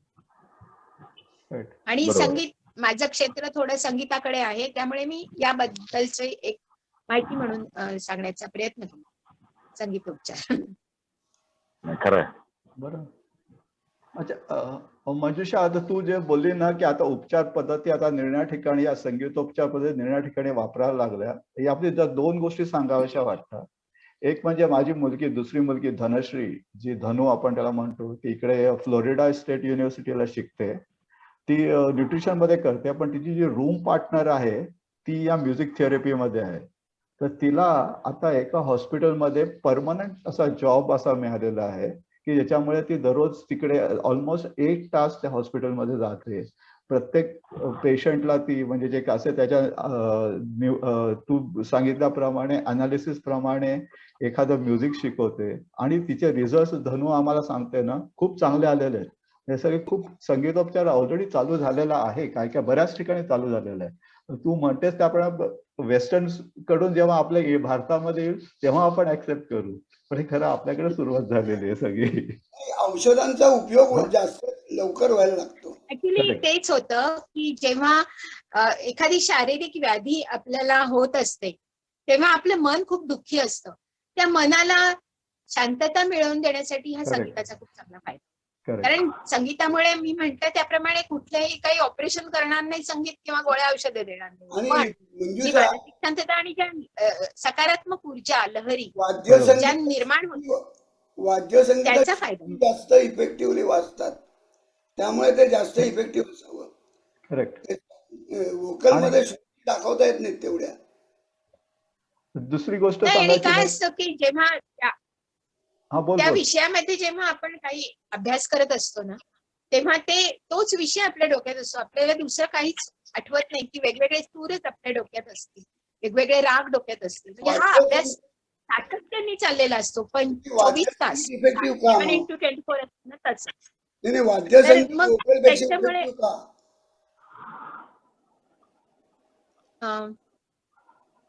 मी काही प्रश्न काढलेले आहेत, तुम्ही तुमची उत्तरं तुमच्यासाठी द्यायची. ठीक आहे. किती वेळ आहे मिलिंद आता? आहे अजून तरी आहे बराच, अर्धा 20 मिनिट 15 मिनिटं असतील. हा मग मी काही प्रश्न देते, तुम्ही उत्तरं द्यायची आहेत आणि तुमच्याकडेच राहू द्यात. ठीक आहे. सगळ्यात पहिला प्रश्न आहे की रात्री शांत झोप लागते का आणि कमीत कमी 6 तास तरी ती मिळते का? ठीक आहे, हा पहिला प्रश्न. दुसरा प्रश्न आहे आपला 24 तासाचा वेळ तुम्ही सुनियोजितपणे घालवता का? त्याला मी आकार दिलेला आहे. 24 तास प्रत्येकाकडे असतात, तर त्याला व्यवस्थित प्लॅनिंग करून तुम्ही ते आखलंय किंवा नाही. त्याच्यानंतर ह्याची उत्तरं मी देणार आहे नंतर. हे प्रश्न तुमच्या पुरते उत्तरासाठी तुमच्याकडे देत आहे. तिसरा प्रश्न असा आहे की आहार, विश्रांती आणि व्यायाम या तिन्हीचा तुमच्या मते काय उपयोग आहे आणि तो तुमच्या रोजच्या जीवनात तुम्ही सामील करून घेतलेला आहे. ठीक आहे, आहार, विश्रांती आणि व्यायाम. त्यानंतर दिवसातून तुम्ही किती वेळा चिडचिड करता? चिडचिडणं, रागावणं हे किती वेळा होतं दिवसातून? त्यानंतर तणाव घालवण्यासाठी स्वतः प्रयत्न करता का किंवा दुसऱ्यांवर राग काढत बसता? हे पण होते. खूप तणाव आलाय, कोणतंही क्षुल्लक कारण पुरतं तणाव यायला, की आज ना कामवाली बाई आली नाही तर झाल्या घरच्या बाईचा तणाव सुरू. असं मी उदाहरण दिलं. किंवा दूधवाला आला नाही, चला की आता काय करायचं, हे छोटे छोटे तणावाचे प्रसंग. तर तणाव घालवण्यासाठी स्वतः प्रयत्न करा, की बाई नाही आली, जाऊ दे, काय हरकत नाही, आज आपण करू, अशी सकारात्मकतेने आपण काम करायचं, त्याचा तणाव नाही घ्यायचा. हे एक छोटे उदाहरण दिलं मी, घरोघरी चालणारं. यानंतर पुढचा प्रश्न, किमान दिवसातून एकदा तरी मन मोकळं हसता का? मजले 7 मजलीपर्यंत हास्य आपल्याकडे प्रकारे स्मित हास्य ते 7 मजली हास्य. फार सप्त तर मन मोकळं हसता का तुम्ही? कमीत कमी एकदा तरी दिवसात? भरपूर. त्यानंतर पुढचा प्रश्न, मित्र किंवा मैत्रिणींबरोबर रोज कुठल्या ना कुठल्या मित्र किंवा मैत्रिणीबरोबर संवाद साधता का? संवाद याचा अर्थ व्हॉट्सअप नाही, संवाद याचा अर्थ प्रत्यक्ष बोलणं, जमलं तर भेटणं. त्यानंतर पुढचा प्रश्न, स्वतःचे छंद जोपासता का आणि त्यांना वाढवण्याचा प्रयत्न? एखादा नवीन छंद, एखादी नवीन कला आत्मसात करायचा प्रयत्नाला सुरुवात केली? हा पुढचा प्रश्न. आणि सतत दुसऱ्यांचाच विचार करता का, की मी हे असं केलं तर कोण काय म्हणेल, किंवा मी हे असं करू नये, लोक काय म्हणतील, आता वय आहे का टी शर्ट घालण्याचं, हाफ पॅन्ट घालण्याचं, किंवा जे काय असं. बिलकुल नाही. तर हे सतत दुसऱ्यांचा विचार तुम्ही करता का? पुढचा प्रश्न, याच्या पुढचा, मन तुमचं टवटवीत असतं का सदैव? प्रसन्न असतं का की नसतं? यानंतर त्याच्या पुढचा प्रश्न, तुम्हाला एकटं राहायला आवडतं का? त्याला जोडून पुढचा, एकटं राहायला भीती वाटते का? त्या पुढचा, दुसऱ्यांशी संवाद साधताना मीपणा मिरवता का? मी हे, मी ते, अमक. दुसऱ्याला माहिती, ते दुसऱ्याला माहिती. यानंतर पुढचा, दुसऱ्यांकडून आनंदी वार्ता मिळाली तर तुमच्या अंतर्मनात तुम्हाला दुःख होतं का? अंतर्मनात, म्हणजे हे बाह्य स्वरूपात तुम्ही ओ वाव कॉंग्रॅच्युलेशन अमक तमक कराल, पण आतमध्ये प्रामाणिकपणे लिहायचंय आपलं हे तुमच्याचकडे राहणार आहे, कोणालाही आपण शेअर करणार नाही. फक्त हे तुम्ही स्वतःला जाणून घेताय की दुसऱ्यांकडून आनंदी वार्ता मिळाली तर अंतर्मनात तुम्ही दुःख होता का? त्या पुढचं आहे, नवीन पिढी बरोबर तुमचं जुळतंय का? की सारखे वादविवाद होतात किंवा मतभिन्नता अर्थात प्रत्येक पिढीमध्ये असतेच. आपल्या मागच्या पिढी बरोबर जुळताय का आणि नवीन पिढी बरोबर जुळताय का? हा दोन्ही प्रश्न. गुड. आय थिंक जुळवून घेणं आणि जुळणं यामध्ये फरक आहे. या प्रश्नाची उत्तर पण तू देणारच का आम्ही सांगायचं मी काय? उत्तर देण्याचा प्रयत्न करणार आहे. उत्तर देण्याचा प्रयत्न करणार. आणि एक सजेशन, हे प्रश्न जे आहेत ना ते सर्क्युलेट केलं तर बरं पडेल, सगळ्यांना उपयोगी होतील. मी करीन ना. आणि स्वतः आता रेकॉर्ड होतच आहे तसंही. हो. पुढचं, तुम्हाला गाण्याचा कितपत छंद आहे? गाणी नियमितपणे ऐकता का? छंद आहे किंवा? ऐकतो आम्ही. मी आता हळूहळू संगीतोपचाराकडे वळतीये, हे तुमच्या लक्षात आलं असेल. आनंद झाला तरी तेच ऐकतो, राग आला तरी तेच ऐकतो. विद्यार्थ्या सगळ्यांच्या हे वतीने तुझं उत्तर उत्तर देतोय. असणार आहे, प्रत्येकाचं वेगळं असणार. पुढचं, मैफिलींना तुम्ही जाता का? म्हणजे गाण्याच्या मैफिली किंवा ऑर्केस्ट्रा किंवा वाद्यवृंद असतात, वेगवेगळ्या थीमच्या आजकाल खूप चांगले चांगले गाण्याचे कार्यक्रम असतात, त्याला तुम्ही जाता? ते जाणं वेगळं आणि घरी टीव्हीवर बघणं वेगळं. टाइमपास चाललाय एकीकडे आणि एकीकडे गाणं ऐकतो ते वेगळं. तुमचं पूर्ण लक्ष केंद्रित होतंय का त्या वाद्यवृंदाच्या मैफिलीला किंवा कुठल्याही प्रकारचे. जसं आता पद्माच्या इथे तानसेन समारोह चालू आहे, अरे क्या बात आहे. तर तिकडे जाऊन तो समारोह ऐकणं वगैरे ते पुढे मी उत्तरात येणारच आहे. आता याच्या पुढचा प्रश्न आहे, परत मागे जाऊया थोडस. भूतकाळातल्या आवडत्या घटना पुन्हा पुन्हा आठवता का? आम्हाला काय आणि त्याच्याबरोबरच भूतकाळातल्या नावडत्या घटना पुन्हा पुन्हा आठवता. हे जास्ती करून प्रमाण जास्ती असणार आहे, ज्यांना टेन्शन्स वगैरे घेतात ते. पुढचा, संगीत उपचार तुम्हाला कसं वाटलं आज? हे माझं जे बोलणं होतं याबद्दल तुम्हाला तुमची प्रतिक्रिया काय? तुम्हाला हे आवडलं? सांगता येणार नाही पण पटलं. संगीतोपचार संगीतोपचार ही संकल्पना ऍक्च्युली काय आहे की हा संगीतोपचारचा जो ही जी उपचार ही जी थेरपी आहे तिचा आपल्याला सर्वांना प्रसार करायचा. त्याच्यात माझा वैयक्तिक स्वार्थ अजिबात नाही, नाही, नाही. 100% नाही, शून्य आहे. पण मला असं मनातून तळमळीने वाटतंय की संगीत उपचाराचा प्रसार व्हावा.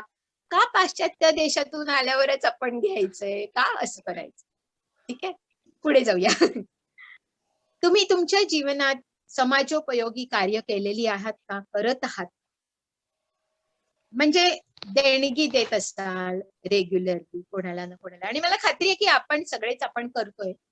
पण अजून काही त्याशिवाय समाजासाठी, समाजातला आपण घटक म्हणून आपल्याला काही अनुभव आहेत त्याचा उपयोग म्हणून असं काही तुम्ही समाजासाठी प्रत्यक्ष करता? देणगी दिली, चेक दिला, संपली गोष्ट, समाजोपयोगी कार्य झालं असं नसतं. प्रत्यक्ष काही करता. हाय. त्याच्यानंतर पुढचा प्रश्न आहे की शेजाऱ्यांशी तुमचा चांगला संवाद आहे?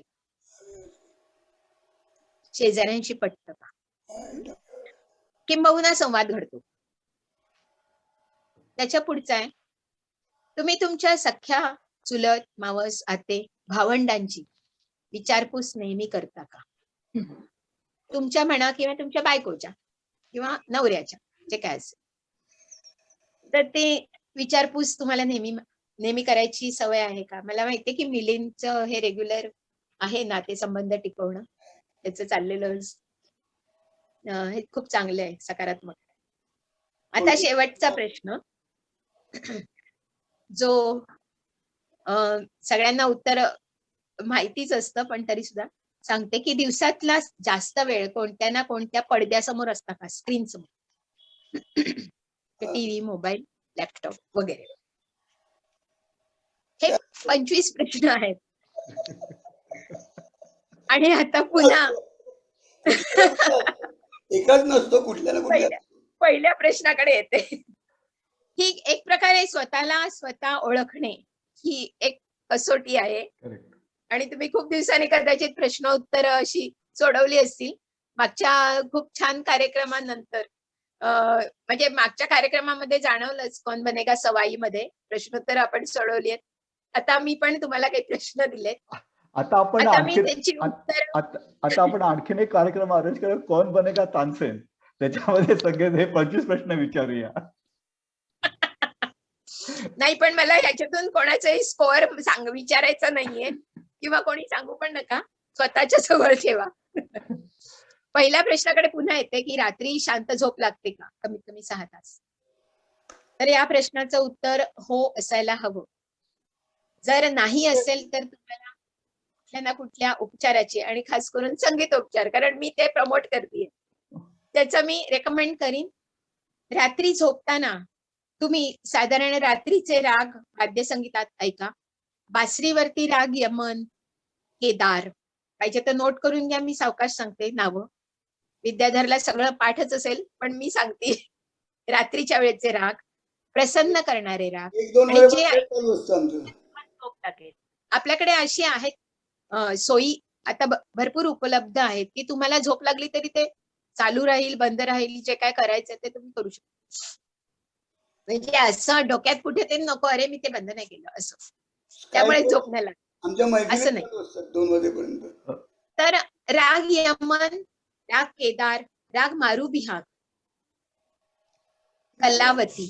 सध्या हे 4 राग मी सांगतेय, अजून बरेच आहेत पण मी हे 4च सांगते. परत एकदा बघा, राग यमन, राग केदार, राग मारुबिहाग, राग कलावती, हे 4 राग. रात्री झोपताना ऐका, तुम्हाला आज ना उद्या नक्कीच त्याचा प्रभाव पडताना दिसेल. आणि त्याच्यासाठी दिवसा झोपू नका जास्त. हे पण आहे. की रात्री शांत झोप आणि सतत कामात राहा, काही ना काही करत राहा. पुढचा प्रश्न, आपला 24 तासाचा वेळ सुनियोजितपणे घालवता का? हे परत त्याच्या मागचंच कारण आहे चांगलं झोप लागण्याचं. छान झोप लागण्यासाठी आता आपल्याकडे इतके प्रकारचे स्तोत्र आहेत, श्लोक आहेत. तर मी तुम्हाला सांगेन की सकाळी छानपैकी अंघोळ झाल्यावर एखादं स्तोत्र म्हणा, पाठ करा. व्यंकटेश स्तोत्र म्हणा किंवा कितीतरी आहेत, रामरक्षा वगैरे तर सगळ्यांना पाठ असतेच. पण जरा काही काही टाळ्या कठीण- वाजव. टाळ्या वाजव. टाळ्या तुम्हाला 1 मिनिट रोज ते करायचंय. तो 1 मिनिट हा. वगळून सांगते. ओम साईराम. अच्छा, ते वगळून. Okay okay. हा, ते वगळून. तो काही म्हणजे पठण नाहीये ते तुम्हाला तुमचं अच्छा. कॉन्सन्ट्रेशन वाढवण्यासाठी आहे. मेंदूला अच्छा. व्यायाम आहे.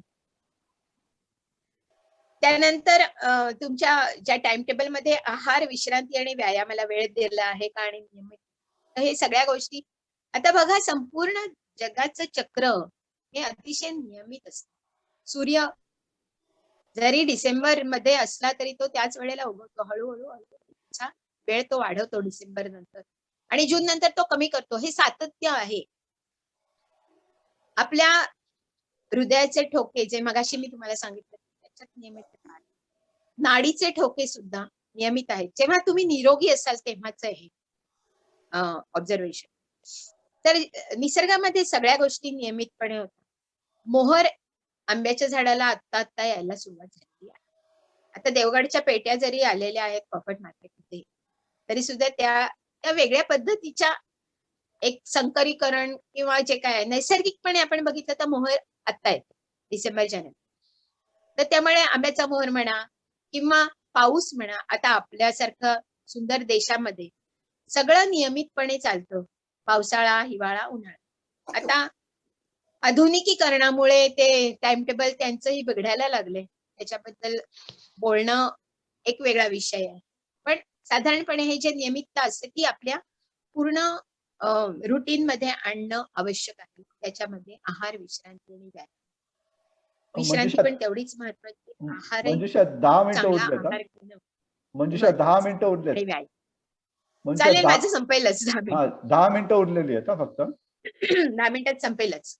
ओके. तुला पण आता शिवाजी मिरी तुझी याच्या पुढे नियमितता हवी. आहार, विश्रांती आणि व्यायाम त्याच्यामध्ये नियमितता. दिवसातून किती वेळा चिडता? तर हळूहळू तुमचं उत्तर शून्याकडे यावं अशी माझी अपेक्षा. कारण चिडणं हे मेंदूला त्रास देणारं आहे आणि स्वतःच्या शरीराला त्रास देणार आहे आणि त्याच्याबरोबर इतरांनाही त्रास. त्यामुळे चिडचिड होणं, चिडणं बाह्य स्वरूपातून तुम्ही चिडू शकता, म्हणजे खोटं खोटं, पण आतून नका चिडू. त्याचं टेक्निक तुम्ही अंगीकारा. म्हणजे मग स्वतः चिडलं तर ते परत सगळ्या गोंधळ होतात डोक्यामध्ये आणि कफ, पित्त आणि वात हे सगळं बिघडतं. तर हे करा. त्यानंतर तणाव येतच असतो. जसं मी मगाशी छोटी उदाहरणं दिली. तणाव घालवण्यासाठी स्वतः प्रयत्न करता का? किंवा व्यसनांच्या मागे लागता? व्यसन करू नयेत या मताची मी आहे आणि 100% आहे. तर व्यसनांच्या आहारी न जाता एकदा तरी निदान काही तणाव घालवण्याचे तुम्ही स्वतः प्रयोग करा. काहीही करा, फक्त व्यसन नका. वाचनासारखा इतका सुंदर छंद आहे ज्याच्यामध्ये तुम्ही खूप छान काहीतरी कमावू शकता. फिरायला जा, पुष्कळ गोष्टी. आणि आता या वयामध्ये ते सगळ्यांना सगळं माहित असतं. काय सांगू असं. पुढे किमान एकदा तरी मन मोकळा हसता का? ते खूप आवश्यक आहे. एकदा कशाला, खूप वेळा हसावं, दसरा असावं. करून त्यानंतर मित्रमैत्रिणींबरोबर संवाद साधता का? हे खूप आवश्यक आहे. आणि आता आपल्याला आपल्या या जीवन प्रवाहात नुकताच सुनीलही सोडून गेलाय, सुनील राऊत. इतका सालस आणि चांगला मित्र होता आपला, इतका सज्जन, पण खूप वाईट वाटतं आपल्याला. पण असं वाटतं की अरे असं काय झालं, म्हणजे असं होतच राहणार, हे कालाय तस्मै नमः. आपण तेही स्वीकारलं पाहिजे. पण कमीत कमी आपल्या समवयस्कांबरोबर वेळ घालवणं, त्याच्याशी बोलणं हे खूप गरजेचं आहे. कारण देवाणघेवाण होत असते. ही देवाणघेवाण खूप महत्वाची. स्ट्रेस रिलीज करायला. त्याच्यानंतर स्वतःचे छंद जोपासून त्याला वाढवण्याचा प्रयत्न करता का, जोपासतात, नवीन शिकतात. आपला मेंदू खूप तरुण असतो आपल्या वयाच्या मानाने आणि त्याला काहीतरी सारखं द्यावं लागतं. सारखं काहीतरी आपण फीडिंग केलं ना, तो मेंदू आपल्याला रिटर्न देतो. पण जोपर्यंत तुम्ही काही निष्क्रिय करणार, मेंदूला निष्क्रिय, आता मी रिटायर्ड झालं, आता म्हणजे सगळं संपलं, आता मला काय करायचं, मी काय करणार त्या या वयात, काय अशी भावना ठेवू नका. कारण पु ल देशपांड्यांचं उदाहरण आहे की 60 नंतर त्यांनी बंगाली शिकायला सुरुवात केली. रवींद्रनाथ टागोरांचं उदाहरण आहे की 60 नंतर त्यांनी चित्रकला सुरुवात केली. तर असं काही नसतं आणि हे स्वांत सुखाय पण असतं. आता मी व्हायोलिन शिकतेय, मी कुठे मैफिली करणार आहे? मी पण माझ्या स्वांत सुखाय व्हायोलिन शिकतेय, मला आवडतं म्हणून. असं असं काही शिका. आणि वाद्य शिकलात ना एखादं, तर त्याच्यापेक्षा दुसरा आनंद, परत मी संगीतोपचार प्रमोट करतेय म्हणाल, पण सांगते की खरोखर त्यामधून जो आनंद मिळतो तो वेगळाच असतो. 5 मिनिटं राहिली आहे, तसं मला माझ्या मुलांनी सांगितलं आताच. तर आता ते मी संपवत आणते सगळं. सतत दुसऱ्यांचा विचार करता का? तर हे करू नये, हे सगळ्यांना माहितीये. मन सदैव टवटवीत असते का? तर ते ठेवायचंच आहे आपल्याला टवटवीत. एकटं राहायला आवडतं का? एकटं राहणं कधी काळानुरूप म्हणजे राहावं लागतं. ते आवडून घेणं हे महत्वाचं. तर ते एकटं राहायला आवडतं का? कधी-कधी आवडतं सुद्धा. पण एकटं राहण्याची कधी-कधी प्रसंग येतो, तर ते सुद्धा आपल्याला ऍडजस्ट करायला पाहिजे. भीती वाटते का? तर ती भीती मनातून काढून टाकण्यासाठी संगीतोपचाराचा उपयोग होतो.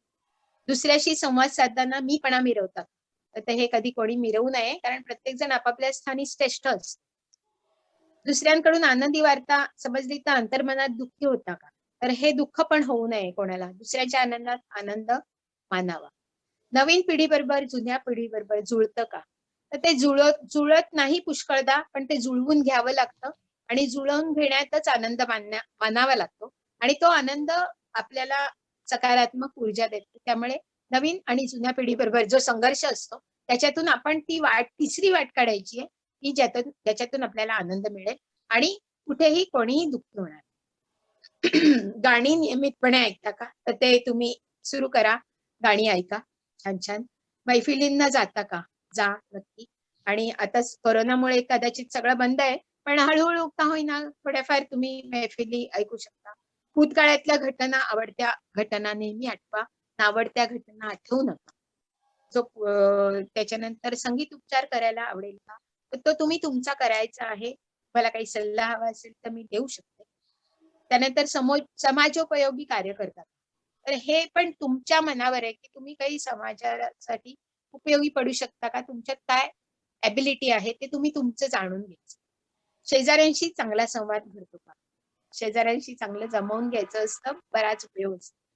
भावंडांची विचारपूस नेहमी करता का? आपल्या तर आहेच, बायकोच्या किंवा नवऱ्याच्या. तर ती जरूर करा. त्याने खूप सकारात्मकता येते. संपूर्ण कुटुंब एकसंध राहत.